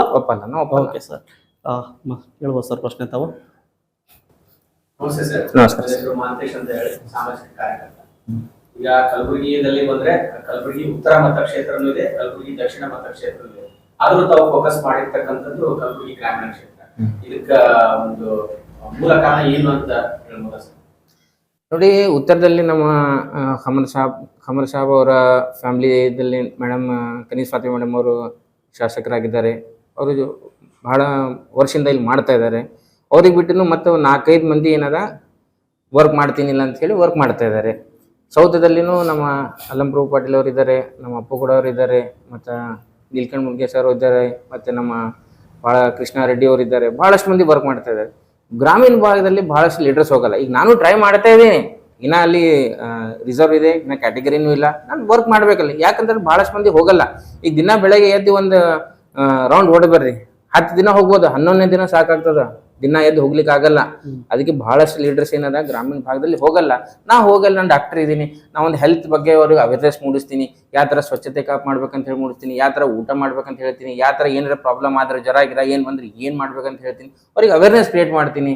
ಮತ್ತೆ ಒಂದು ಹಳ್ಳಿ ಮಂದಿ ಅಂದ್ರೆ ಒಂದು ಜಾಸ್ತಿ ಪ್ರೀತಿ ಸರ್ ಅಲ್ಲಿ ಪ್ರೀತಿ, ಮತ್ತೆ ಅವರು ಭರೋಸೆ ಕೊಟ್ಟ ಮೇಲೆ ಅದು ಭರೋಸೆ ಇಲ್ಲ. ತಿರ್ಗಾಡ್ತಾ ನಿಮಗೆ ಅನ್ಸಿರ್ಬೋದಲ್ವಾ, ಬೇಡಪ್ಪ ಕಿರಿಕಿರಿ ಬೇಡ, ನಾನು ಆಸ್ಪತ್ರೆಯಲ್ಲಿ ಕೂತ್ಕೋತೀನಿ, ಪೇಷಂಟ್ ನೋಡ್ತೀನಿ, ದುಡ್ಡು ಗಳಿಸ್ತೀನಿ ಸಾಕು ಅಂತ ಅನ್ಸಿರ್ಬೇಕಲ್ಲ ನಿಮ್ಗೆ ರಾಜಕೀಯ. ದುಡ್ಡು ಗಳಿಸ್ಬೇಕಾದ್ರೆ ನೋಡಿ, ನಾನು ಹಾಸ್ಪಿಟಲ್ ದುಡ್ಡು ಗಳಿಸಿಲ್ಲ. ನಂದು ರಿಯಲ್ ಎಸ್ಟೇಟ್ ಇದೆ, ಮಣ್ಣೂರು ರಿಯಲ್ಟರ್ಸ್ ಅಂತ ಹೇಳಿ. ನಾನು ರಿಯಲ್ ಎಸ್ಟೇಟ್ ದುಡ್ಡು ಗಳಿಸಿದ್ದೀನಿ, ಹಾಸ್ಪಿಟಲ್ ನಾನು ದುಡ್ಡು ಗಳಿಸಿಲ್ಲ. ಕೆಲವೊಬ್ಬರಿಗೆ ಕನ್ಫ್ಯೂಷನ್ ಕೂಡ ಇದಾರೆ ಮನೋಜ್ ಸರ್. ಏನಪ್ಪಾ ಅಂತಂದ್ರೆ, ಈಗ ನೀವು ಸರ್ಜನ್ ಇದ್ರಿ, ಅದನ್ನ ಬಿಟ್ಟು 5-6 ವರ್ಷಗಳ ಹಿಂದೆ ಒಂದು ಆಸ್ಪತ್ರೆ ತೆಗಿತೀರಿ, ದೊಡ್ಡ ಪ್ರಮಾಣದಲ್ಲಿ ಮಲ್ಟಿ ಸ್ಪೆಷಾಲಿಟಿ ಹಾಸ್ಪಿಟಲ್ ಇದೆ. ಸೊ ಅಲ್ಲಿ ಬಂದಿರತಕ್ಕಂಥ ದುಡ್ಡುಗಳನ್ನ ನೀವು ಸಾಮಾಜಿಕ ಕಾರ್ಯಗಳಿಗೆ ಬಳಸ್ಕೊಂತ ಇದ್ದೀರಾ, ಅಥವಾ ಯಾಕಂತ ಕೇಳಿದ್ರೆ ನೀವು ಕೂಡ ಸರ್ವೈವ್ ಆಗ್ಬೇಕಲ್ಲ ಇಲ್ಲಿ. ನೀವು ಸರ್ವೈವ್ ಆಗ್ತಾ ಇದ್ದೀರಾ. ಈಗ 5 ವರ್ಷ ಆಯ್ತು, ಇನ್ನ ತನಕ ನಾನು ಸ್ವಂತ ಹಾಸ್ಪಿಟಲ್ ಹಾಕಿಲ್ಲ. ಅಂದ್ರೆ ಸ್ವಂತ ಬಿಲ್ಡಿಂಗ್ ಇಲ್ಲ ನಂದು, ಅದು ಕಿರಾಯದಿದೆ, ರೆಂಟ್ ಇದೆ, ರೆಂಟೆಡ್ ಬಿಲ್ಡಿಂಗ್ ದಲ್ಲಿ ಇದೀನಿ. ನಮ್ಮ ಮನಿನೂ 30-40 ದಲ್ಲಿ ಮನಿ ಇದೆ ನಂದು. ನನಗೂ ಬಹಳಷ್ಟು ಕಾಯಿಸಿದೆ, ಅದು ಮಾಡ್ಬೇಕು, ಇದು ಮಾಡ್ಬೇಕು, ರೇಂಜ್ ರೋವರ್ ತಗೋಬೇಕು, ದೊಡ್ಡ ದೊಡ್ಡ ಬಿಲ್ಡಿಂಗ್ ಕಟ್ಬೇಕು. ಬಟ್ ನಾನು ಮಾಡಿರ್ತಿಲ್ಲ. ನಾನು ಎಷ್ಟು ತಿಂಗಳಿಗೆ ಎಷ್ಟು ನಾನು ಖರ್ಚು ಮಾಡ್ತೀನಿ ಅದೆಲ್ಲ ನಾನು ಉಳಿಸ್ಕೋತ ಕುಂತ್ರೆ ನಾ ಇನ್ನ ತನಕ ಬಹಳ ನನಗೆ ಏನು ಅಂಜಿಕೆ ಇಲ್ಲ. ನಿಮ್ ಥಿಂಕಿಂಗ್ ಲೆವೆಲ್ ಸಿಕ್ಕಾಪಟ್ಟೆ ದೊಡ್ಡದಿದೆ. ಶಾಸಕರಾಗಬೇಕು, ಸಚಿವರಾಗಬೇಕು, ಹಾಗಾಗಿ ಇದೆಲ್ಲವೂ ಕೂಡ ಸಣ್ಣ ಅನಿಸ್ತಾ ಇದೆ ಅಂತ ನಿಮ್ಗೆ ಅನಿಸ್ತಾ ಇದೆ, ಹೌದಲ್ವಾ? ಯಾವ್ದು ಏನೋ ಅನ್ಸಲ್ಲ. ಇದೆ ದುಡ್ಡು ಇಂಪಾರ್ಟೆಂಟ್ ಇಲ್ಲ, ಮನಿನೂ ಇಂಪಾರ್ಟೆಂಟ್ ಇಲ್ಲ, ಗಾಡಿ ದುಡ್ಡು ಹೇಗೆ ಇಂಪಾರ್ಟೆಂಟ್ ಇಲ್ಲ ಸರ್? ಎಲ್ಲರಿಗೂ ದುಡ್ಡು ಬೇಕು ಸರ್. ದುಡ್ಡು ಇಲ್ಲಾಂದ್ರೆ ಕೆಲಸ ಆಗಲ್ಲ. ಇಲ್ಲ, ನಿಮ್ ಹತ್ರ ದುಡ್ಡು ಇಲ್ಲ ಅಂತ ನಿಮ್ ಮುಖಾನ ನೋಡಂಗಿಲ್ಲ ಎಷ್ಟೋ ಜನ. ಇಲ್ಲ, ಎಷ್ಟು ಬೇಕು ಅಷ್ಟೇ ಸಾಕಿಲ್ಲ. ಈಗ ಸಾಲಲ್ಲ ಸರ್ ನಿಮ್ಗೆ, ಈಗ ಸಾಲಲ್ಲ ನಿಮ್ಗೆ. ಸಮಾಜ ಸೇವೆ ಮಾಡೋದಕ್ಕೆ ರಾಜಕೀಯಕ್ಕೆ ಹೋಗ್ಬೇಕಂದ್ರೂ ಕೂಡ ಎಲ್ಲ ಸುಟ್ಕೇಸ್ ತಗೊಂಡ್ ಹೋಗ್ಬೇಕು ಸರ್. ಇಲ್ಲ ಸಾಕಾಗ ಎಲ್ಲರಿಗೂ ಅದು ಅದೇ ದಾರಿ ಹಿಡಿಬೇಕಂತ ಹೇಳಿ ಅವಶ್ಯಕತೆ ಇಲ್ಲ. ನಿಮ್ಗೆ ಏನಾದ್ರು ಆತ್ಮವಿಶ್ವಾಸ ಇದೆಯಾ, ಕಾಂಗ್ರೆಸ್ನವರು ಮುಂದೆ ಕ್ಯಾಟಗರಿ ಚೇಂಜ್ ಆದ್ಮೇಲೆ ನನಗೆ ಗ್ರಾಮೀಣ ಕ್ಷೇತ್ರದಲ್ಲಿ ಅವಕಾಶವನ್ನ ಕಲ್ಪಿಸ್ತಾರೆ ಅನ್ನೋ ಭ್ರಮೆಯಲ್ಲಿದ್ದೀರಾ? ಇಲ್ಲ ನೋಡಿ, ನಾನು ಪ್ರಿಯಾಂಕ್ ಖರ್ಗೆ ಸರ್ ಅವ್ರ ಜೊತೆಗೆ ನಾನು ಕ್ಲೋಸ್ ಇದ್ದೀನಿ. ನಾನು ಹಾಗಿದ್ರೆ ಪ್ರಿಯಾಂಕ್ ಖರ್ಗೆ ಅವ್ರ ಜೊತೆ ಸಾಕಷ್ಟು ಜನ ಕ್ಲೋಸ್ ಇದಾರೆ ಸರ್. ಇದಾರೆ. ನಾನು ಇನ್ನ ತನಕ ನನ್ಗೆ ಸರ್ ನಾನು ಟಿಕೆಟ್ ಬೇಕಂತನೂ ಅಂದಿಲ್ಲ, ನಾನು ಇಲ್ಲಿ ಮಾಡ್ತೀನಿ ಅಂತ ಅಂದಿಲ್ಲ, ಏನು ಆತರ ಮಾತೆ ಡಿಸ್ಕಷನ್ ಆತರ ಏನೂ ಆಗಿಲ್ಲ. ಬಟ್ ನಾನು ವರ್ಕ್ ಮಾಡ್ತಾ ಇದ್ದೀನಿ. ಸರ್ ಅವ್ರು ನೋಟಿಸ್ ಮಾಡಿ, ಸರ್ ನನಗೆ ಅಪ್ರಿಶಿಯೇಟ್ ಮಾಡ್ತಾರೆ, ನನಗೆ ನಾನು ಈ ತರ ಚಲೋ ವರ್ಕ್ ಮಾಡ್ಬೇಕಂತ ಹೇಳ್ತಾರೆ. ಇರ್ಲಿ, ಈಗ ಸತಿ ಸಿಕ್ಕಿಲ್ಲ, ಮುಂದ್ ಸಿಗ್ಬೋದು. ಮತ್ತೇನ್ MLA ಸ್ಥಾನ ಆದ್ರೇನೆ ನಾನು ವರ್ಕ್ ಮಾಡ್ಲಿ, ಏನ ಬೇರೆ ಸ್ಥಾನನೂ ಸಿಗ್ಬೋದು, ಬೇರೆನೂ ಕೊಡ್ಬೋದು. ಹೈಕಮಾಂಡ್ ನೋಡಿ ಏನ ಚೆನ್ನಾಗಿ ವರ್ಕ್ ಮಾಡ್ತಾ ಇದಾರೆ, ಇವರಿಗೆ ಚೆನ್ನಾಗಿ ಒಂದು ಪೊಸಿಷನ್ ಕೊಡ, ನಾನು ಹ್ಯಾಂಡಲ್ ಮಾಡಿ ತೋರಿಸ್ತೀನಿ. ನನಗೆ ಹೆಲ್ತ್ ಡಿಪಾರ್ಟ್ಮೆಂಟ್ ದಲ್ಲಿ ಗೌರ್ಮೆಂಟ್ ದಲ್ಲಿ ನನಗೆ ಅಪಾಯಿಂಟ್ ಎಲ್ಲಾದ್ರೂ ಮಾಡಿದ್ರೆ ನಾನು ಎಲ್ಲಾ ಗೌರ್ಮೆಂಟ್ ಹಾಸ್ಪಿಟಲ್ ನಾ ಕುಂತಿ ನಾ ಪೇಷಂಟ್ ನೋಡ್ತೀನಿ, ನಾ ಎಲ್ಲಾ ಡಾಕ್ಟರ್ಸ್ ಈ ತರ ವರ್ಕ್ ಮಾಡ್ಬೇಕಂತ ನಾನು ಸ್ಟ್ರಾಟಜಿ ಹೇಳ್ತೀನಿ. ಯಾಕಂದ್ರೆ ನಾನು ಚೆನ್ನಾಗಿ ಅಡ್ಮಿನಿಸ್ಟ್ರೇಷನ್ ಮಾಡ್ತೀನಿ, ಅದು ಮಾಡಿದೀನಿ ಅಂತ ಹೇಳಿ ನನ್ನ ಹಾಸ್ಪಿಟಲ್ ಹೆಸರು ಬಂದಿದೆ. ಇವತ್ತೆಲ್ಲ ನಮ್ಮ ಮೇಲೆ ಒಂದು ನಂಬಿಕೆ ಇಟ್ಕೊಂಡು ಬರ್ತಾರೆ ನಮ್ಮ ಹಾಸ್ಪಿಟಲ್ಗೆ. ಕೆಲವು ರಾಜಕಾರಣಿಗಳು, ಮನೋಹರ್ ಸರ್ ಅವ್ರೆ, ನೀವು ದಯವಿಟ್ಟು ಡಾಕ್ಟರ್ ಆಗಿದ್ರಿ, ಡಾಕ್ಟರ್ ಆಗಿ ಉಳ್ಕೊಡ್ರಿ, ಜೊತೆಗೆ ಸಮಾಜ ಸೇವೆ ಮಾಡ್ತಾ ಇದ್ರಿ, ನಮ್ದೇನ್ ಅಭ್ಯಂತರ ಇಲ್ಲ, ರಾಜಕೀಯ ಬರ್ಬೇಡಿ ಸಾರ್ ಅಂತ ಒಳಗೆ ಅನ್ಕೋತಿರ್ಬೇಕಲ್ವಾ? ಬಹಳ ಮಂದಿ ಹೇಳ್ತಾರೆ ಸರ್, ಹೇಳಿದಾರ ಇಲ್ಲ ಅಂತಿಲ್ಲ, ಅವ್ರಿಗೆ ಹೂ ಅಂತ ಹೇಳಿ ನಡಿಬೇಕಷ್ಟೇ. ಇಲ್ಲ ಅಂದ್ರೆ ಮತ್ತ ಈಗ ಮುಂಚೆ ಹೇಳ್ತಿದ್ರು ಮನೋಹರ್ ಸರ್ ಭಾರಿ ಕೆಲಸ ಮಾಡ್ತಾರೆ, ಸಮಾಜ ಸೇವೆ ಮಾಡ್ತಾರೆ. ಈಗ ಹೇಳುವಾಗಿಲ್ಲ ಅಂತ ಅನ್ಸುತ್ತವ್ರು. ಯಾಕಂತ ಹೇಳಿದ್ರೆ ರಾಜಕೀಯವಾಗಿ ನೀವು ಅಧಿಕೃತವಾಗಿ ಪ್ರವೇಶ ಮಾಡಿದ್ದೀರಿ. ಎಲ್ಲರೂ ಅವ್ರಿಗೆ ನೀವು ವಿರೋಧಿಗಳು. ನೀವು ಒಂದ್ ವೇಳೆ ಅವರ ಅವಕಾಶವನ್ನ ಕಸ್ಕತ್ತೀರಿ ಅನ್ನೋ ಟೆನ್ಷನ್ ಅಲ್ಲಿ ರಾತ್ರಿ ನಿದ್ದೆ ಆಗ್ತಿಲ್ಲ ಅವ್ರಿಗೆ. ಇಲ್ಲ ಆತರ ಏನಿಲ್ಲ ಸರ್. ಯಾಕಂದ್ರೆ ಒಂದೇ ಸ್ಥಾನಕ್ಕೆ ನಾನು ಫೈಟ್ ಮಾಡ್ತಾ ಇಲ್ಲ, ಒಂದೇ ಕುರ್ಚಿಗೆ ನಾನು ಫೈಟ್ ಮಾಡ್ತಾ ಇಲ್ಲ. ಬಹಳಷ್ಟು ಕುರ್ಚಿಗಳವ, ಎಲ್ಲೂ ಹೋಗ್ಬೋದು. ನಾನು ಒಬ್ಬನು ಬರೋದಿಲ್ಲ ಅಂತ ಅವ್ರಿಗೇನು ಅಭ್ಯಂತರ ಆಗುವಂತದ್ದು ಏನು ನನ್ಗೆ ಅನ್ಸಂಗಿಲ್ಲ. ಇರ್ತಾರೆ, ಒಬ್ರಿಬ್ರು ಯಾರಾದ್ರೂ ಇರ್ತಾರ. ಈಗ ನಿಮ್ಮ ಪುಸ್ತಕಗಳು ನೋಡಿದೆ ನಾನು, ಅದರಲ್ಲಿ ಲಿಸ್ಟ್ ನೋಡ್ತಾ ಇದ್ರೆ ಸಿಕ್ಕಾಪಟ್ಟೆ ಸೇವೆಗಳಿದಾವೆ. ಸಾಮಾಜಿಕ ಕಾರ್ಯಗಳಿದಾವೆ. ಇಷ್ಟೆಲ್ಲ ಮಾಡ್ಬೇಕು ಅಂತ ಯಾರೋ ಒಬ್ರು ಒಂದು ಕೆಲಸ ಮಾಡ್ಬಿಟ್ಟು ಅದನ್ನ ಹೈಲೈಟ್ ಮಾಡ್ಕೊತಿರ್ತಕ್ಕಂಥ ಪ್ರವೃತ್ತಿನೇ ಹೆಚ್ಚಿರ್ತಕ್ಕಂಥ ಸಂದರ್ಭದಲ್ಲಿ ಅದನ್ನ ಪರಿಪೂರ್ಣವಾಗಿ ಸ್ಟೆಪ್ ಬೈ ಸ್ಟೆಪ್ ಯಾರಿಗೆ ಏನ್ ರಿಕ್ವೈರ್ಮೆಂಟ್ ಇದೆ ಅದನ್ನ ದುಡ್ಡು ಖರ್ಚು ಮಾಡಿ ಕೊಡ್ತಾ ಇದೀರಲ್ಲ. ಈ ಪ್ಲಾನ್ ಬೇರೆ ಯಾವ್ದಾದ್ರು ರಿಕ್ವೆಸ್ಟ್ ಮಾಡ್ಕೊಂಡಿದ್ದೀರಾ ನಿಮ್ಗೆ, ಅಥವಾ ನೀವೇ ಪ್ಲಾನ್ ಮಾಡಿದಿರಾ ಇದು? ಇಲ್ಲ, ಅದು ರಿಕ್ವೆಸ್ಟ್ ಮಾಡ್ಕೋಬೇಕಿದ್ರೆ ಏನದ ಒಂದೇ ದಾರಿ ಹಿಡ್ಕೊಂಡು ಹೋಗ್ತಿದ್ವಿ ನಾವು. ಅಂದ್ರೆ ಯಾರು ರಿಕ್ವೆಸ್ಟ್ ಮಾಡ್ತಾರ ಅವರು ಇದು ಒಂದೇ ಮಾಡ್ರಿ ಅಂತ ಹೇಳ್ತಾರೆ. ಇಷ್ಟೆಲ್ಲ ವಿಭಿನ್ನವಾಗಿ ನಾನು ಸಾವಿರ ಹುಡುಗರಿಗೆ ಅಡಾಪ್ಟ್ ಮಾಡೋದಾಗ್ಲಿ, ಮತ್ತೆ ಟಿವಿ ಶೇರ್ ಹೋಗೋ ಸಲಕ್ 3 ವರ್ಷದಿಂದ ನಾನು ವರ್ಕ್ ಮಾಡ್ತಾ ಇದ್ದೆ. ನನ್ಗೆ ಗವರ್ನರ್ಲಿಂದ ಅವಾರ್ಡ್ ಸಿಕ್ಕಿದೆ, ಮತ್ತೆ 2ನೇ ಬಾರಿ ಮತ್ತೆ ನನಗೆ ಅವಾರ್ಡ್ ಸಿಗ್ತಾ ಇದೆ. ನಾನು ಮೊನ್ನೆನೇ ಫೋನ್ ಬಂದಿತ್ತು ನನಗೆ ರಾಜಭವನ್ ಇಂದ 2 ಸಾತಿ. ನನ್ನ ಅನ್ಸುವಾಗ ಪೂರಾ ಇಡೀ ಇಂಡಿಯಾದಲ್ಲಿ ನಾನು ಒಬ್ಬನೇ ಡಾಕ್ಟರ್ ಇದ್ದೀನಿ. 1000 ಹುಡುಗಿಯವರಿಗೆ ಸುಕನ್ಯಾ ಸಮೃದ್ಧಿ ಅಕೌಂಟ್ ಓಪನ್ ಮಾಡಿಕೊಟ್ಟು ವರ್ಷ ದುಡ್ಡು ಹಾಕಕತ್ತೀನಿ 18 ವರ್ಷ ತನಕ. ಮತ್ತೆ ನಾನು ಒಬ್ಬನೇ ಡಾಕ್ಟರ್ ಇದ್ದೀನಿ ಇಡೀ ಇಂಡಿಯಾದಲ್ಲಿ. ನಾನು ಇಷ್ಟು ಟಿಬಿ ಪೇಷಂಟಿಗೆ ನಾನು ಅಡಾಪ್ಟ್ ಮಾಡಿದ್ದೀನಿ. 3 ವರ್ಷದಲ್ಲಿ ನಾನು ಕಂಟಿನ್ಯೂಸ್ಲಿ ಅವೇರ್ನೆಸ್ ಮಾಡ್ತಾ ಇದ್ದೀನಿ, ಮತ್ತೆ ಮುಂದೂ ಮಾಡ್ತೀನಿ. ಶೇರ್ ಹೋಗೋ ಸಲಕ I am working for the tuberculosis elimination. ಇದು 2 ಬಿಟ್ಟು ನಾನು ನನ್ನ ಹಾಸ್ಪಿಟಲ್ ಶುಗರ್ ಕಾಯಿಲೆ ಬಹಳ ಹೆಚ್ಚಿಗೆ ಆಗ್ತಾ ಇದೆ. ಅದ್ರ ಸಲಕ್ಕೆ ನಾನು ಊಟಕ್ಕಿಂತ ಮೊದಲು ಊಟ ಆದ್ಮೇಲೆ ಟೆಸ್ಟ್ ಲೈಫ್ ಟೈಮ್ ಫ್ರೀ ಮಾಡಿದ್ದೀನಿ. ಟೆಸ್ಟ್ 200 ರೂಪಾಯಿ ಇದೆ, ಲೈಫ್ ಟೈಮ್ ಫ್ರೀ. ನೀವು ಎಷ್ಟು ಮಂದಿ ಇದ್ರಿ ನಾಳೆ ಬೆಳಗ್ಗೆ ಬಂದು ನೀವು ಮಾಡ್ಕೋರಿ ಟೆಸ್ಟ್. ಕೆಳಗ್ ನೋಡ್ರಿ ಏನ್ ಲೈನ್ ಬರುತ್ತೆ, ದಿಸ್ ಟೆಸ್ಟ್ ಫ್ರೀ. ಇದಕ್ಕೆಲ್ಲ ದುಡ್ಡು ಬೇಕಲ್ಲ ಸರ್? ಮಾಡ್ತೀನಿ ಸರ್. ಒಬ್ರಿಗೆ ಮಾಡ್ಬೋದು, ಇಬ್ರಿಗೆ ಮಾಡ್ಬೋದು, ಸಾವಿರಾರು ಸಂಖ್ಯೆ ಜನರಿಗೆ ನೀವು ಮಾಡಿದ್ರೆ ಕವರ್ ಮಾಡೋದು ಹೇಗೆ? ECG 99 ರೂಪೀಸ್ ಅಲ್ಲಿ ಮಾಡಿದೀನಿ ಸರ್. ECG 99 rupees. ಮತ್ತೆ ನಾ ಏನ್ ಮಾಡಿದೀನಿ, ನನ್ನ ಹಾಸ್ಪಿಟಲ್ ಯಾವಾಗ ತನಕ ಇರುತ್ತೆ ಅವಾಗ ತನಕ ಇರುತ್ತೆ. ಇದು ಈ ಬಹಳಷ್ಟು ಕಡೆ ನೀವು ನೋಡ್ಬೋದು, for 1 month this offer is for 1 month, this offer is for 3 month, this offer is for 6 month ಹೇಳಿ. ಬಟ್ ನನ್ನ ಹತ್ರ ಆತರ ಇಲ್ಲ. ನಾ ಇರುವವರೆಗೂ ಮತ್ತೆ ನನ್ನ ಹಾಸ್ಪಿಟಲ್ ಇರುವವರೆಗೂ ನನ್ನ sugar test life time free ಇರುತ್ತೆ. ECG 99 ರೂಪೀಸ್ ಇರುತ್ತೆ ಲೈಫ್ ಟೈಮ್. ವರ್ಷ ನಾನು ಕಮ್ಮಿನೇ ಮಾಡ್ಕೋತ ಬರಕತ್ತೀನಿ ಸರ್. ನಾ ಹೆಚ್ಚಿಗೆ ಮಾಡೇ ಇಲ್ಲ. ICU ರೇಟ್ 6000 5,500 5,000 4,500 ತಂದು ಲಾಸ್ಟ್ ಇಟ್ಟಿದ್ದೀನಿ. ಅದಕ್ಕಿಂತ ತೆಳಗ್ ಹೋದ್ರೆ ಮತ್ತೆ ಹಾಸ್ಪಿಟಲ್ ಬಂದ್ ಆಗುವಂತ ಕಂಡೀಷನ್ ಬರ್ಬೋದು. ಅದಕ್ಕೆ ನಾನು ಒಂದು ಲಿಮಿಟ್ ದಲ್ಲಿ ಮಾಡಿ, ಎಷ್ಟು ನಮ್ಮ ಸ್ಟಾಫ್ ಇದ್ದಾರೆ ಈಗ ವರ್ಷ ಈಗ ನಿಮ್ಮ ಹತ್ರ ಸ್ಟಾಫ್ ಇದ್ದಾರೆ, ವರ್ಷ ಇನ್ಕ್ರಿಮೆಂಟ್ ಕೇಳ್ತಾರೇನಿಲ್ಲ. ನಮ್ಮ ಹತ್ರ ಸ್ಟಾಫ್ ಇರ್ತಾರೆ, 150 200 ಸ್ಟಾಫ್ ಇದ್ದಾರೆ, ಅವ್ರು ಇನ್ಕ್ರಿಮೆಂಟ್ ಕೇಳ್ತಾರೆ. ಬಿಲ್ಡಿಂಗ್ ರೆಂಟ್ ಇದೆ, ಅದನ್ನು ಇನ್ಕ್ರಿಮೆಂಟ್ ಕೇಳ್ತಾ ಇರ್ತಾರೆ ವರ್ಷ. ಸೊ ಆ ತರ ಒಂದು ಮೇಂಟೈನ್ ಮಾಡಕ್ ನಾನು ಪ್ರಯತ್ನ ಮಾಡ್ತಾ ಇದ್ದೀನಿ. ಬಟ್ ಮುಂದೆ ಬರೋ ದಿನಗಳಲ್ಲಿ ಇವತ್ತಾಗ್ಲಿ 10 ವರ್ಷ ಆಗ್ಲಿ 20 ವರ್ಷ ಆಗ್ಲಿ ಮನೋರ್ ಹಾಸ್ಪಿಟಲ್ ಒಂದು ಸತ್ಯ ಸಾಯಿ ಹಾಸ್ಪಿಟಲ್ ಮಾಡ್ಬೇಕನ್ನುವಂತ ನನ್ನ ಆಸೆ ಇದೆ. ನೀವು ಮಾಡ್ಬೇಕು ಅಂತ ನಾನೇ ಮಾಡ್ತೀನಿ, ನನ್ನ ಮಗಾರೇ ಮಾಡ್ಬೇಕು ಕನಸಿದೆ. ಯಾಕೆ ಆಸ್ಪತ್ರೆ ಮಾಡ್ಬೇಕನ್ನ? ಫ್ರೀ ಇರ್ಬೇಕಿಲ್ಲ ಸರ್. ಕಲ್ಯಾಣ ಕರ್ನಾಟಕ ಭಾಗದಲ್ಲಿ ಒಂದರೆ ಹಾಸ್ಪಿಟಲ್ ಇದೆ ಫ್ರೀ ಆಗಿ, ಸಂಪೂರ್ಣ ಫ್ರೀ ಆಗಿ ಮಾಡುವಂತದ್ದು ಯಾವ್ದು ಇಲ್ಲ. ಬೆಂಗಳೂರಲ್ಲಿ ಯಾಕಿಲ್ಲ ಸರ್? ಅದು ಯಾಕಿಲ್ಲ? ಫ್ರೀ ಯಾಕಿಲ್ಲ ನಾನು ನಿಮ್ಗೆ ಕೇಳ್ತಿದ್ದೀನಿ. ನಿಮ್ ತರ ಯಾಕೆ ವಿಚಾರ ಮಾಡ್ತಿಲ್ಲ ಎಲ್ರು? ಇಲ್ಲಿ ಇರ್ತಕ್ಕಂಥ ಬಿಜೆಪಿ ನಾಯಕರು, ಕಾಂಗ್ರೆಸ್ ನಾಯಕರು, ರಾಜಕಾರಣಿಗಳು, ಸಮಾಜ ಸೇವಕರು ಈ ಭಾಗ ಕೆಲಸ ಮಾಡಿಲ್ಲ ಅಂತ ಅರ್ಥ ಸರ್. ಇದೆ ಸರ್ ನಿಮ್ಗೆ. ಒಬ್ರು ಬೇಡ, 4 ಮಂದಿ MLA ಗಳು ಕೆಲಸ ಆಗ್ಲಿ, 10 MLA ಗಳು ಕೆಲಸ ಆಗ್ಲಿ, ಎಲ್ಲರೂ ವರ್ಷಿಗೆ ತಿಂಗಳಿಗೆ 5 ಲಕ್ಷ ಹಾಕಿ ಎಷ್ಟಾಗುತ್ತೆ? 10 ಮಂದಿ ಗೆಲ್ತಾರೆ. 5 ಲಕ್ಷ ಇಂಟು 10 ಅಂದ್ರೆ ಮಾಡ್ಬೋದಲ್ವಾ? ಈಗ ಮಾಡ್ಬೋದು. 50 ಮಾಡ್ಬೋದಲ್ವಾ?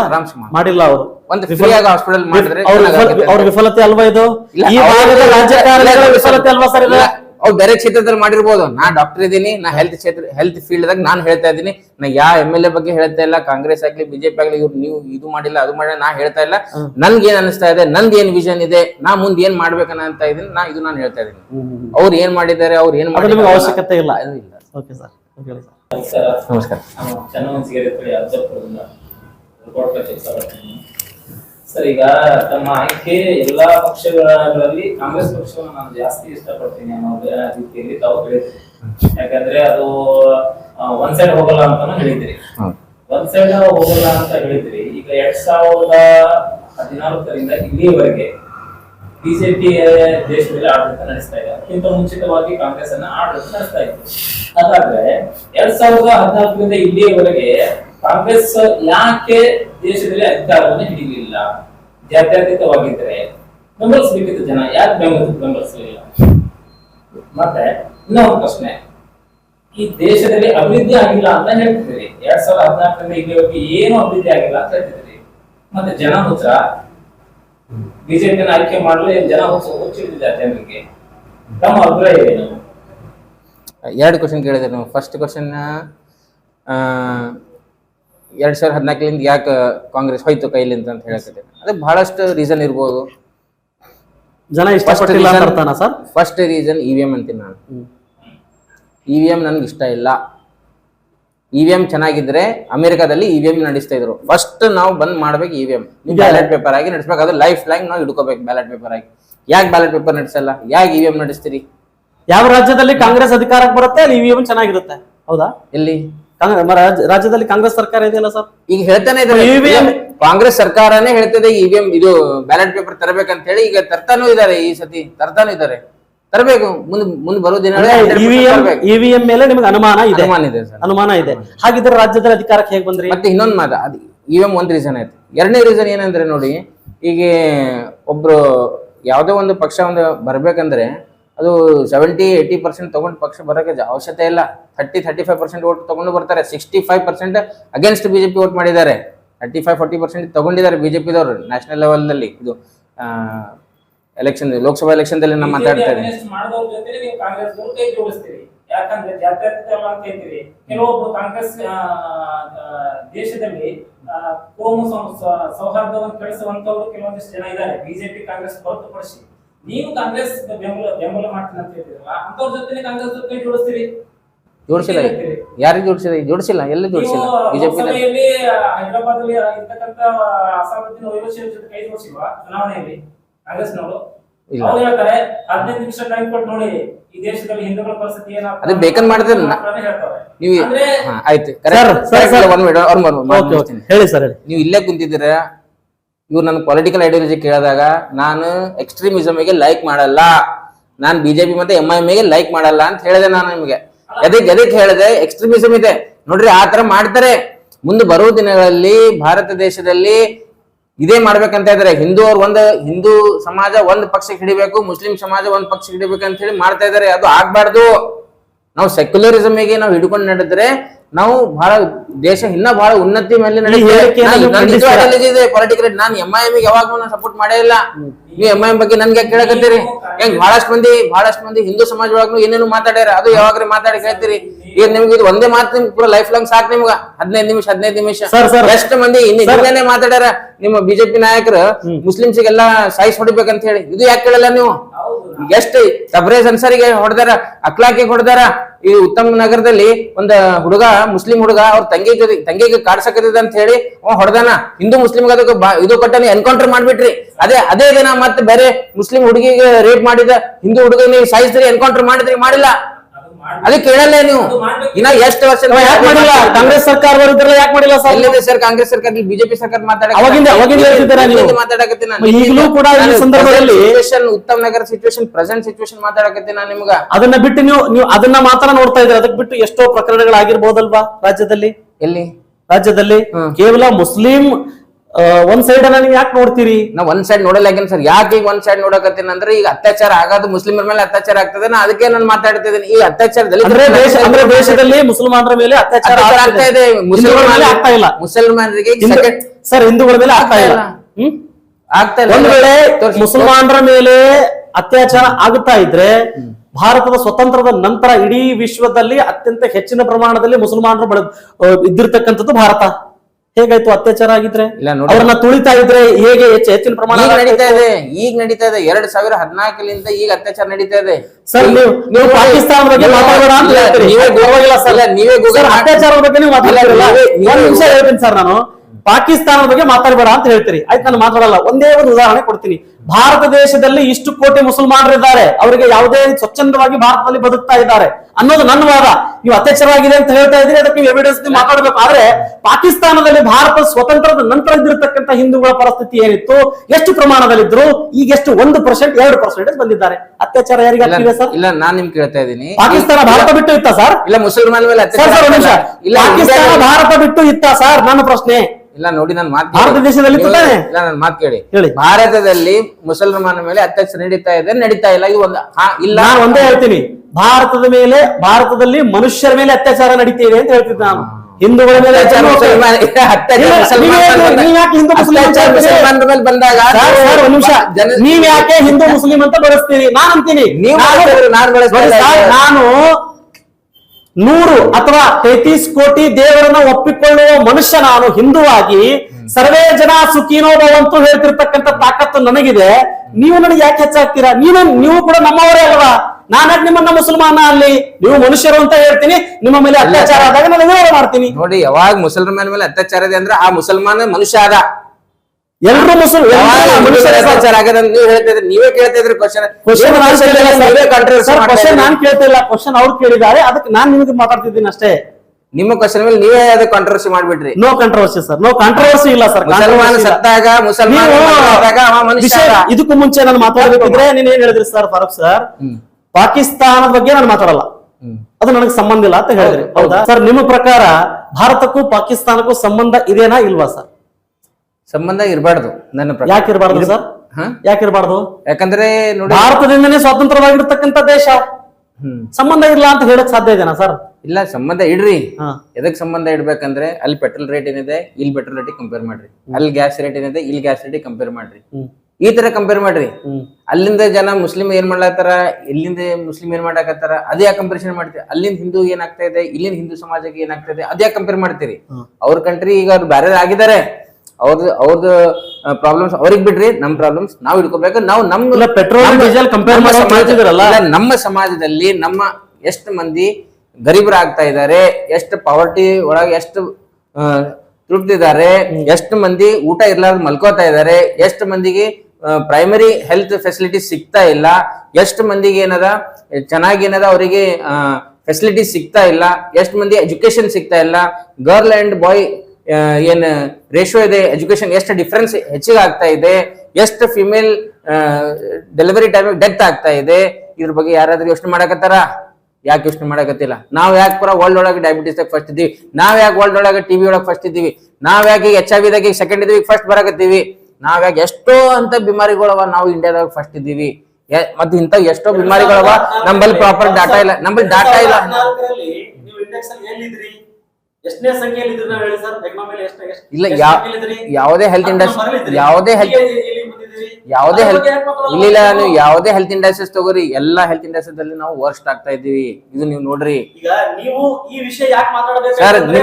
ನಮ್ದೇ ಬಿಡ್ರಿ ಸರ್, ಅತ್ಯಾಚಾರ ಆಗ್ತಿದೆ ಅಂತ ಹೇಳಿದ್ರಿ. ನನ್ ಫೀಲ್ಡ್ ಬಿಡ್ರಿ, ನಿಮ್ ಫೀಲ್ಡ್ ಇಡಿರಿ. ಫ್ರೀಡಮ್ ಇಂಡೆಕ್ಸ್ ಎಷ್ಟದ? ಪ್ರೆಸ್ ಫ್ರೀಡಮ್ ಇಂಡೆಕ್ಸ್ ನಾವ್ ಹೇಳ್ರಿ, ಎಲ್ಲಿದ್ದೀವಿ ನಾವು? ಸರ್ ಪ್ರೆಸ್ ಫ್ರೀಡಮ್ ಇಂಡೆಕ್ಸ್ ಕೇಳಿದ್ರ? ಇದು ಮಾತು ಸರ್, ಪ್ರೆಸ್ ಫ್ರೀಡಮ್ ನೀವು ಮಾತಾಡ್ತಿದ್ದೀರಿ ಸರ್, ಯಾಕಂದ್ರೆ ಇಲ್ಲಿ ಆಡಳಿತ ಕಾಂಗ್ರೆಸ್ ಇದೆ.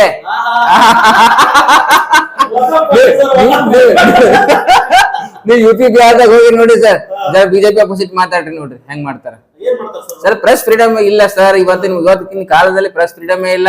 ಪ್ರೆಸ್ ದವ್ರಿಗೆ ಕೇಳೋರೇ ಇಲ್ಲ. ಪ್ರೆಸ್ ದವ್ರ ಮನ್ಸಿಗೆ ಬಂದಿದ್ದೆ ತೋರಿಸ್ತಾರೆ, ಅದ್ ಚುರ್ಮುರಿ ಮಾಡಕ್ ತೋರಿಸ್ತಾರೆ. ಅದೇ ನಮ್ಗೆ ಬೇಕಾಗಿದೆ. ನೀವು ಪಾಯಿಂಟ್ ಇಶ್ಯೂ ಏನು ಗ್ರೌಂಡ್ ಲೆವೆಲ್ ನಲ್ಲಿ ಏನ್ ಇಶ್ಯೂ ನಡೀತಾ ಇದೆ ಆ ಇಶ್ಯೂ ಬಗ್ಗೆ ಯಾವಾಗ ತೋರಿಸ್ತೀರಾ?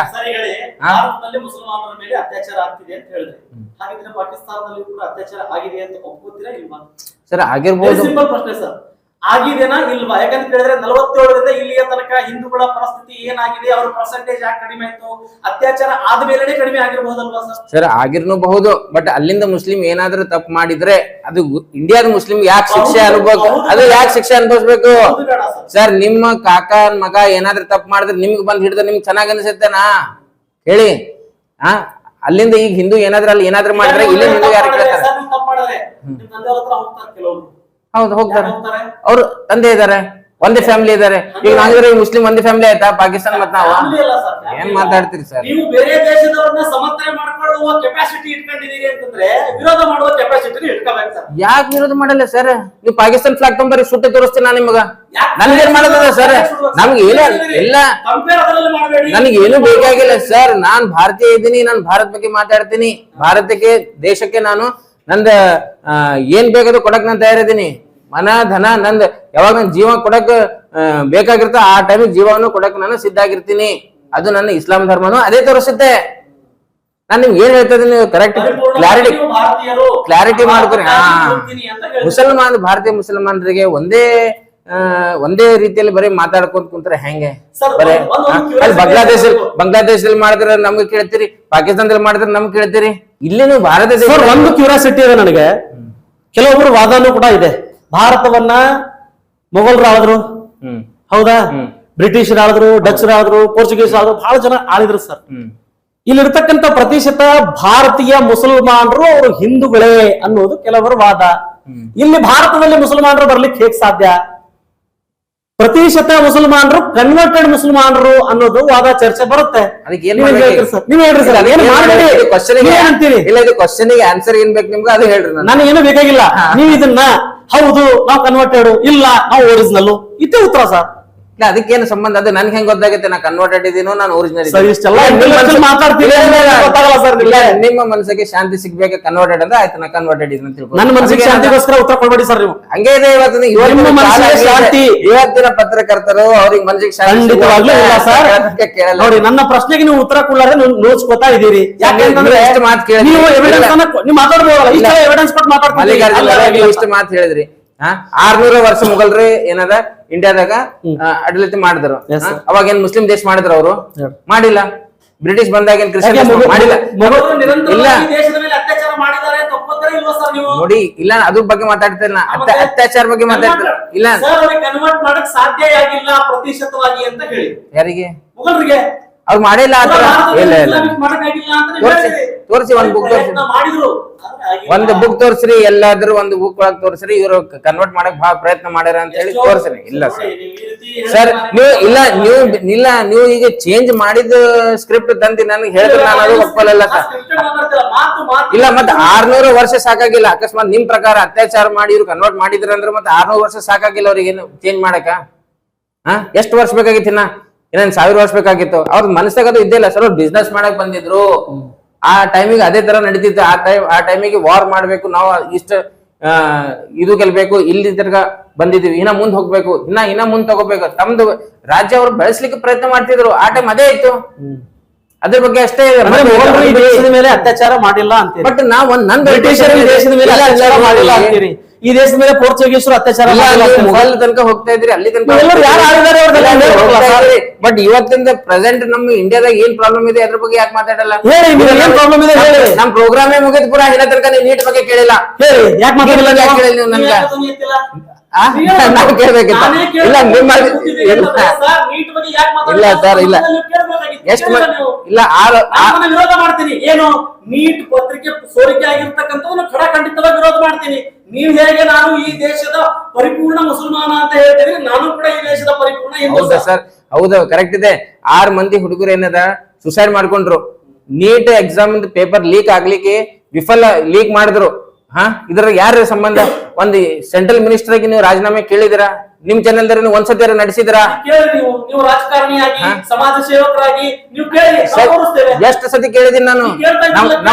ನಮ್ ಧ್ವನಿ ವೈರಿ ಮುಂದೆ 100% ನಾವು ಇದು ಮಾಡ್ತೀವಿ ಸರ್. ನಾನ್ ಏನ್ ಹೇಳ್ತಾ ಇದ್ದೀನಿ ನಿಮ್ಗೆ, ಪ್ರೆಸೆಂಟ್ ಏನ್ ಪ್ರಾಬ್ಲಮ್ಸ್ ನಡೀತಾ ಇದಾವೆ ಆ ಪ್ರಾಬ್ಲಮ್ಸ್ ಮಾತಾಡಿ ಸರ್. ಮುಗಲ್ ತನಕ ಮತ್ತೆ ಹೋಗ್ತೀರಿ. ಮುಗಲ್ರು ಯಾರು ನಮ್ಗೆ ಗೊತ್ತೇ ಇಲ್ಲ. ರಾಜ್ಯದಲ್ಲಿದ್ದೇವೆ, ಸದ್ಯ ಪ್ರೆಸೆಂಟ್ ಆಗಿರ್ತಕ್ಕಂಥ ಸಮಸ್ಯೆಗಳು ನಿಮ್ಗೆ ಹೇಳೋ 4-5 ಹೇಳಿ ಸರ್, ಹೇಳಿ. ಉಚಿತವಾಗಿರ್ತಕ್ಕಂಥ ಬಸ್ ಸೇವೆಯನ್ನ ಕೊಟ್ಟರು, ಎಷ್ಟೋ ಜನರ ಜೀವವನ್ನ ಕಸ್ಕೊಂಡ್ರು. ವಿದ್ಯಾರ್ಥಿ ರಾಜ್ಯ ಸರ್ಕಾರ ಹೆಂಗೆ ಜೀವ ಕಸ್ಕೊಂಡ್ರು? ಹೆಂಗ್ ಕಸ್ಕೊಂಡ್ರು ಬಂದ್ರೆ ಸಿಕ್ಕಾಪಟ್ಟೆ ಜನರನ್ನ ಒಳಗಡೆ ಹೋಗ್ತಾರೆ. ಈಗಲೂ ಕೂಡ ಬಸ್ಗಳನ್ನ ನೋಡಿ 60 ಕೆಪಾಸಿಟಿ ಇದೆ, 120 ಜನರನ್ನ ಹಾಕ್ತಾರೆ. ಸೊ ನಿಮ್ ಪ್ರಕಾರ ಒಂದ್ ನಿಮಿಷ ಸತ್ರಿಗೆ ಒಂದ್ ವೇಳೆ ನೀವೇ ಜೀವ ಕಳ್ಕೊಂಡ್ರೆ ಸರ್, ಇಲ್ಲ ಅಂದ್ರೆ ನಿಮ್ ಪ್ರಕಾರ ಫ್ರೀ ಕೊಡ್ಬಾರ್ದು ಬಸ್? ನಾನೇನ್ ಹೇಳ್ತಿದ್ದೀನಿ ಸರ್, ನಿಮ್ಗೆ ಅದೇ ಅಭಿಪ್ರಾಯ? ಕೊಡ್ತೀರಿ ಮತ್ತೆ ಫ್ರೀ ಆಗಿ ಕೊಡ್ತೀರಿ? ಅರೆ ಯಾಕೆ ಕೊಡ್ಬಾರ್ದು? ಫ್ರೀ ಯಾಕೆ ಕೊಡ್ತೀರಿ ನನ್ನ ಕೇಳ್ತಿದ್ದೀನಿ. ನೀವು ಬಡವರಿಗೂ ಸರ್, ಬಡವರಿಗೆ ಕೊಡಿ. ಬಡವರನ್ನ ಬದುಕೋದಕ್ಕೆ ದಾರಿ ತೋರಿಸಿ. ಅದನ್ನ ಬಿಟ್ಟು ನೀವು ಫ್ರೀ ಕೊಟ್ರೆ ರಾಜ್ಯ ದಿವಾಳಿ ಆಗುತ್ತೆ, ದೇಶನೂ ಕೂಡ ದಿವಾಳಿ ಆಗುತ್ತೆ. ಯಾಕಾಗುತ್ತೆ ಸರ್? ಯಾಕಾಗುತ್ತೆ? ದಿವಾಳಿ ಆಗಲ್ಲ. ಮತ್ತೆ ನಡೆಸಿ ತೋರ್ಸಾ ಇಲ್ಲ. ಮತ್ತೆ ಸಿದ್ದರಾಮಯ್ಯ ಸರ್ಕಾರ 3 ವರ್ಷ ನಡೆಸಿ ತೋರಿಸ್ತಿರಲ್ಲ. ಗ್ರಾಮೀಣ ಭಾಗದಲ್ಲಿ ನೀವು ಫ್ರೀ ಕೊಟ್ಟು ಎಷ್ಟೋ ಜನ ಕೆಲಸ ಮಾಡಕ್ ಬರ್ತಾ ಇಲ್ಲ ಸರ್. ಇಲ್ಲ ಇಲ್ಲ ಆರಾಮ್ಸೆ ಊಟ ಮಾಡ್ತೀನಿ, ನಂಗೆ ಎಲ್ಲಿ ತರ ನಡೀತೆ ಹೋಗುತ್ತೆ. ಕೆಲವೊಬ್ರು ಬಗ್ಗೆ ಅಷ್ಟೇ ಹೇಳ್ತೀನಿ ನಿಮಗೆ. ಬಸ್ ಫ್ರೀ ಇದೆ, ಹೆಣ್ಣು ಮಕ್ಕಳು ಸಿಕ್ಕಲ್ಲ ಎಲ್ಲ ಕಡೆ ತಿರುಗಾಡ್ತಿದ್ದಾರೆ. ಹಾಗಿದ್ರೆ ಗಂಡು ಮಕ್ಕಳ ಪರಿಸ್ಥಿತಿ ಏನು? ವಿದ್ಯಾರ್ಥಿಗಳ ಸಮಸ್ಯೆ ಪರಿಸ್ಥಿತಿ ಏನು? ಒಳಗಡೆ ಹೋಗಿ ಎಷ್ಟೋ ವಿದ್ಯಾರ್ಥಿಗಳೇನಪ್ಪ ಜೀವ ಕಳ್ಕೊಂಡಿದ್ದಾರೆ ಕೆಳಗಡೆ ಬಿದ್ದು. ಇದು ಅನಾಹುತ ಅಲ್ವಾ ಸರ್? ಫ್ರೀ ಆಗಿ ಕೊಟ್ಟಿರ್ತಕ್ಕಂಥ ಅನಾಹುತ ಅಲ್ವಾ? ನನ್ನ ಪ್ರಕಾರ ಇಲ್ಲ. ನನ್ನ ಪ್ರಕಾರ 100% ಇಲ್ಲ. ಇಲ್ಲ ಇಲ್ಲ ಒಂದು ಡಿಸಿಪ್ಲಿನ್ ನೋಡಿ, ಡಿಸಿಪ್ಲಿನ್ ಇರ್ಬೇಕು ಸೊಸೈಟಿದಲ್ಲಿ. ಡಿಸಿಪ್ಲಿನ್ ಇದ್ದಿಲ್ಲ ಅಂದ್ರೆ ಸರ್ಕಾರಕ್ಕೆ ಏನ್ ಮಾಡಕ್ಕಾಗತ್ತೆ? ಜನ ತರಬೇಕು. ಒಂದ್ ಇದು ಇರುತ್ತೆ. ಒಂದು ಡಿಸಿಪ್ಲಿನ್ ಇತ್ತಂದ್ರೆ ಹೆಂಗ್ ಬಸ್ ಬಂದ ಮೇಲೆ ಆರಾಮ್ಸೆ ಹೋಗ್ಬೇಕು, ಆರಾಮ್ಸೆ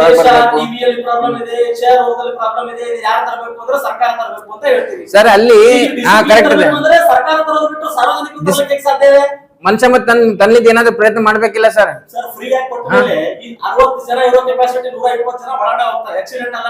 ಸರ್ ನೀವು ಎಷ್ಟೊಂದು ಸಾವಿರದಲ್ಲಿ ಒಂದು ಇಶ್ಯೂ ಹಂಗಾದ್ರೆ ಅದು ಒಂದಕ್ಕೆ ನೀವು ಎಬ್ಬಿಸಿ ತೋರ್ಸಕತ್ತೀರಿ.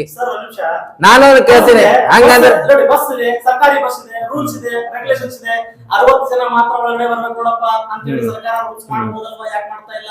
ಸಿಕ್ಕಂಗ್ ಹೋಗ್ರಿ ಅಂತ ಬಿಟ್ಟಾಗಲೇ ಹೋಗ್ತಿದೆ ಜನ ಅಲ್ವಾ? ಹ್ಮ್ ಯಾರ ವಿಫಲತೆ ಸರಿ ಇಲ್ಲ. ಇಲ್ಲ ನೋಡಿ, ನಾ ಒಂದ್ ಮಾತು ಹೇಳ್ತೀನಿ ನಿಮಗೆ. ಈಗ ನೀವು ಅಕಸ್ಮಾತ್ ದುಡ್ಡು ಕೊಟ್ರೆ ಅದು ಅವ್ರು ಯಾರು ಈಗ ಹೋಗ್ತಾ ಇದಾರೆ ಅವ್ರು ಹೋಗಲ್ಲ ಬಸ್ಲಿಂತ. ಈಗ ನಾವು ಫ್ರೀ ಆಗಿ ಏನು ಕೊಡ್ತಾ ಇದೀವಿ, ಟಿಕೆಟ್ ಇಲ್ಲ, ಫ್ರೀ ಇದೆ. ಅಕಸ್ಮಾತ್ ದುಡ್ಡು ಇಟ್ರೆ ಅವರೆಲ್ಲ ಹೋಗಲ್ಲ. ಮೊದ್ಲೇನು ಈ ತರ ಆಗ್ತಾ ಇದ್ದಿಲ್ಲ. ಹೌದು ಸರ್, ಅಂದ್ರೆ ಫ್ರೀ ಕೊಡಕತ್ತಾರ ಅಂತ ಹೇಳಿ ತಿರ್ಗಾಡ್ಲಕತ್ತಾರ. ಇಲ್ಲ, ವಿದ್ಯಾರ್ಥಿಗಳು ಎಲ್ಲಿ ತಿರ್ಗಾಡ್ತಾರೆ ಸರ್? ವಿದ್ಯಾರ್ಥಿಗಳು ಶಾಲಾ ಕಾಲೇಜುಗಳಿಗೆ ಹೋಗ್ಬೇಕು ಬೇಡವೋ? ಹೋಗ್ಲಿ, ಅದಕ್ಕೆಲ್ಲ ಪ್ರಜೆ ದೇಶದ ಅವರು ಏನಪ್ಪಾ ಅಂದ್ರೆ ಬೆನ್ನೆಲುಬು ಮುಂದೆ ಹೇಳ್ತೀವಿ, ಅವ್ರು ಇಲ್ಲೇ ಜೀವ ಕಳ್ಕೊಂತಿದ್ದಾರೆ. ಅಂದ್ರೆ ಯಾವುದೇ ಒಂದು ಕಾಂಗ್ರೆಸ್ ಒಂದು ಏನೋ ಒಂದ್ ಮಾಡಿದ್ರೆ ನೀವು ಅದಕ್ಕೆ ಇಲ್ಲ, ನೀವೇನ್ ಹೇಳ್ತೀರಿ? ನಿಮ್ ಅಭಿಪ್ರಾಯ ಅದಕ್ಕೆ ಇಲ್ಲ. ಅಂದ್ರೆ ನಿಮ್ ಚಾನೆಲ್ ಕಾಂಗ್ರೆಸ್ ಅಪೋಸಿಟ್ ಇದೆ, ಬಿಜೆಪಿ ಚಾನೆಲ್ ಇದೆ ನಿಮ್ದು. ಇಲ್ಲ, ಈ ಕಡೆ ಸರ್, ನೀವು ಒಂದ್ ವೇಳೆ ರಾಜ್ಯದಲ್ಲಿ ಬಿಜೆಪಿ ಅಧಿಕಾರದಲ್ಲಿದ್ರೆ ಕಾಂಗ್ರೆಸ್ ತರ ಮಾತಾಡ್ತೀವಿ, ಕಾಂಗ್ರೆಸ್ ಅಧಿಕಾರದಲ್ಲಿದ್ರೆ ಬಿಜೆಪಿ ತರ ಮಾತಾಡ್ತೀವಿ. ಚೆನ್ನಾಗಿ- ನಾವು ನಿಮ್ಮ ವಿರೋಧ ಚೆನ್ನಾಗಿ- ಒಂದ್ ವೇಳೆ ಕಾಂಗ್ರೆಸ್ ಇದ್ರೆ ಕಾಂಗ್ರೆಸ್ ಪರ ಜೈ ಬಿಡ್ಬೇಕಲ್ಲ? ವಿರೋಧ ಮಾಡಿ ಸರ್, ಸರ್, ಜೈ ಬಿಡ್ಬೇಕು, ಕಾಂಗ್ರೆಸ್ ಜೈ ಬಿಡ್ಬೇಕಲ್ಲ? ಸರ್ ವಿರೋಧ ಮಾಡಿ, ಅದಕ್ ಮಾಡಬೇಡಿ. ಯಾವ್ದು ಫ್ರೀ ಕೊಡ್ತಾ ಇದಾರೆ ಅಂದ್ರೆ ಊಟ ಅನ್ನ ಭಾಗ್ಯ ಕೊಟ್ಟಿದ್ದು ತಪ್ಪಿದೆ. ಅಂದ್ರೆ ಫ್ರೀ ತಗೊಳ್ಳತ್ರ ಹೆಚ್ಚಿಗೆ ತಿಂತಾರ ಮಂದಿ. ಎಷ್ಟು ಅಂತ ಹಿಂಗೆ ಫ್ರೀ ಕೊಡ್ತೀರಿ? ಎಲ್ಲಿಂದ ತರ್ತೀರಿ ದುಡ್ಡು? ಯಾವಾಗ ತನಕ ನಮ್ಮ ಅಂದ್ರೆ ತೆರಿಗೆಯನ್ನ ತಗೊಂಡ ನೀವು ಫ್ರೀ ಕೊಟ್ಟರೆ ನಮಗೆ ರಿಟರ್ನ್ ಕೊಡ್ತಾ ಇದ್ದೀರಿ. ಹೆಂಗ್ ಕೊಡ್ತೀರಪ್ಪ ಅಂತ ಕೇಳಿದ್ರೆ ಒಂದಕ್ಕೆ ಡಬಲ್. ಇಲ್ಲಿ ಹೆಣ್ಮಕ್ಳಿಗೆ 2000 ರೂಪಾಯಿ ಕೊಡ್ತೀರಿ, ಇಲ್ಲಿ ಧಾರವಾಡಿಯಲ್ಲಿ ಸಿಕ್ಕಾಪಟ್ಟೆ ಮಾಡ್ತೀರಿ. ಏನ ಎಲ್ಲಿ ಧಾರವಾಡಿಯಲ್ಲಿ ಏನ್ ಮಾಡ್ತೀರಿ? 5 ರೂಪಾಯಿ, 10 ರೂಪಾಯಿ, 20 ರೂಪಾಯಿ ಏರ್ತಾ ಹೋಗ್ತಿದ್ರಿ. ಇಲ್ಲಿ 2000 ಕೊಟ್ಟಂಗ್ ಮಾಡ್ತಾ ಇದೀರಿ, ಇಲ್ಲಿ ರಾಗ್ತಾ ಇದಾರೆ. ಇಲ್ಲ ಎದಕ್ಕೆ ಇಲ್ಲ, ಅದು ಸ್ಟಾಪ್ ಮಾಡ್ಬೇಕಂತ ಹೇಳಿ ಅಲ್ಲಿ ಹೆಚ್ಚಿಗೆ ಮಾಡ್ತಾ ಇದಾರೆ. ಸ್ಟಾಪ್ ಮಾಡ್ಲಿ, ಕಡಿಮೆ ಮಾಡ್ಲಿ ಅಂತ ಹೇಳಿ ಮಾಡ್ತಾ ಇದಾರೆ. ಸ್ಟಾಪ್ ಆಗಿದ್ರೆ ನೀವು ರಾಜ್ಯದಲ್ಲಿ ಸಂಪೂರ್ಣವಾಗಿ ಮದ್ಯವನ್ನು ನಿಷೇಧ ಮಾಡಿ ಮಾಡ್ಬೇಕಂತ ಪ್ರಯತ್ನ ಮಾಡ್ತಾರೆ ಪ್ರಿಯಾಂಕ್ ಸಾಬ್ರು. ಈಗ ಅದಕ್ಕೆ 21 ಇಯರ್ಸ್ ಒಳಗಡೆ ಸ್ಟಾಪ್ ಮಾಡ್ತಾರಲ್ಲ, ಒಂದ್ ಹೆಜ್ಜೆ ಅಂತ ಇಟ್ಟಿದ್ದಾರೆ ಈಗ ಪ್ರಿಯಾಂಕ್ ಸಾಬ್ರು. ನೆಕ್ಸ್ಟ್ ಹೆಜ್ಜೆ ಮಾಡ್ಬೋದು ಮುಂದೆ ಬರೋ ದಿನ ಒಳಗ ನೋಡೋಣ. ನಿಮಗೆ ಈಗ ಮುಂದಿನ ದಿನಗಳಲ್ಲಿ ನೀವು ಜಿಲ್ಲೆಯಲ್ಲಿ ನೀವು ಕಾಂಗ್ರೆಸ್ ಪರವಾಗಿ ಮುಖವನ್ನು ತೋರಿಸ್ ಬರ್ತಾ ಇದ್ದೀರಿ ಅಂದ್ರೆ ಮುಂದಿನ ದಿನಗಳಲ್ಲಿ ನೀವು ಕೂಡ ಶಾಸಕರು ಸಚಿವರಾಗಬೇಕು ಅಂತ ಆಶಾಭಾವನೆಯನ್ನು ಹೊಂದಿದ್ದೀರಿ. ಧನ್ಯವಾದ ಸರ್. ಹೌದಲ್ವಾ? ಆಗ್ತೀರಿ ಅನ್ನೋ ಆತ್ಮವಿಶ್ವಾಸ ನಿಮಗೆ. ಸಾಕು. ಒಳ್ಳೆಯದಾಗ್ಲಿ ಸರ್. ನಿಮಗೆ ನಮ್ಮ ಕರೆಗೆ ಹೋಗೊಟ್ಟು ನಮ್ಮ ಕಾರ್ಯಕ್ರಮಕ್ಕೆ ಬಂದಿದ್ದಕ್ಕಾಗಿ ನಿಮಗೆ ಹೃದಯಪೂರ್ವಕ ಧನ್ಯವಾದಗಳನ್ನ ಹೇಳ್ತೇನೆ ಸರ್. ವೀಕ್ಷಕರೇ, ನೋಡಿದ್ರಲ್ವಾ, ಇಲ್ಲಿಯವರೆಗೂ ಖ್ಯಾತ ವೈದ್ಯರು ಡಾಕ್ಟರ್ ಫಾರೂಕ್ ಮಣ್ಣೂರ್ ಅವರು, ಜೊತೆಗೆ ಸಮಾಜ ಸೇವಕರು, ಜೊತೆಗೆ ಕಾಂಗ್ರೆಸ್ ಪಕ್ಷದ ಈ ಸಂದರ್ಭದಲ್ಲಿ ಸಕ್ರಿಯವಾಗಿ ಕಾರ್ಯವನ್ನು ನಿರ್ವಹಿಸ್ತಾ ಇದ್ದಾರೆ. ಅವರು ಬಹಳಷ್ಟು ವಿಷಯಗಳು ಗೋಳಿ ಹೊಡೆದಾಗೆ ಮಾತನಾಡುವ ಪ್ರಯತ್ನವನ್ನು ಮಾಡಿದ್ರು. ನಾನು ಕೂಡ ಅದೇ ರೀತಿ ಪ್ರಯತ್ನ ಮಾಡಿದೆ. ಎದುರುಗಡೆ ಕೂತಿರ್ತಕ್ಕಂಥ ಪತ್ರಕರ್ತರು ಕೂಡ ನೇರವಾಗಿ ಪ್ರಶ್ನೆಯನ್ನು ಕೇಳೋ ಪ್ರಯತ್ನವನ್ನು ಮಾಡಿದ್ರು. ಈ ಒಂದು ಸಂಚಿಕೆ ನಿಮ್ಮೆಲ್ಲರಿಗೂ ಇಷ್ಟ ಆಗಬಹುದು ಆಶಿಸ್ತೀನಿ. ಮತ್ತೊಂದು ಸಂಚಿಕೆಯೊಂದಿಗೆ ಮತ್ತೆ ಭೇಟಿ ಆಗ್ತೇನೆ. ನಮಸ್ಕಾರ.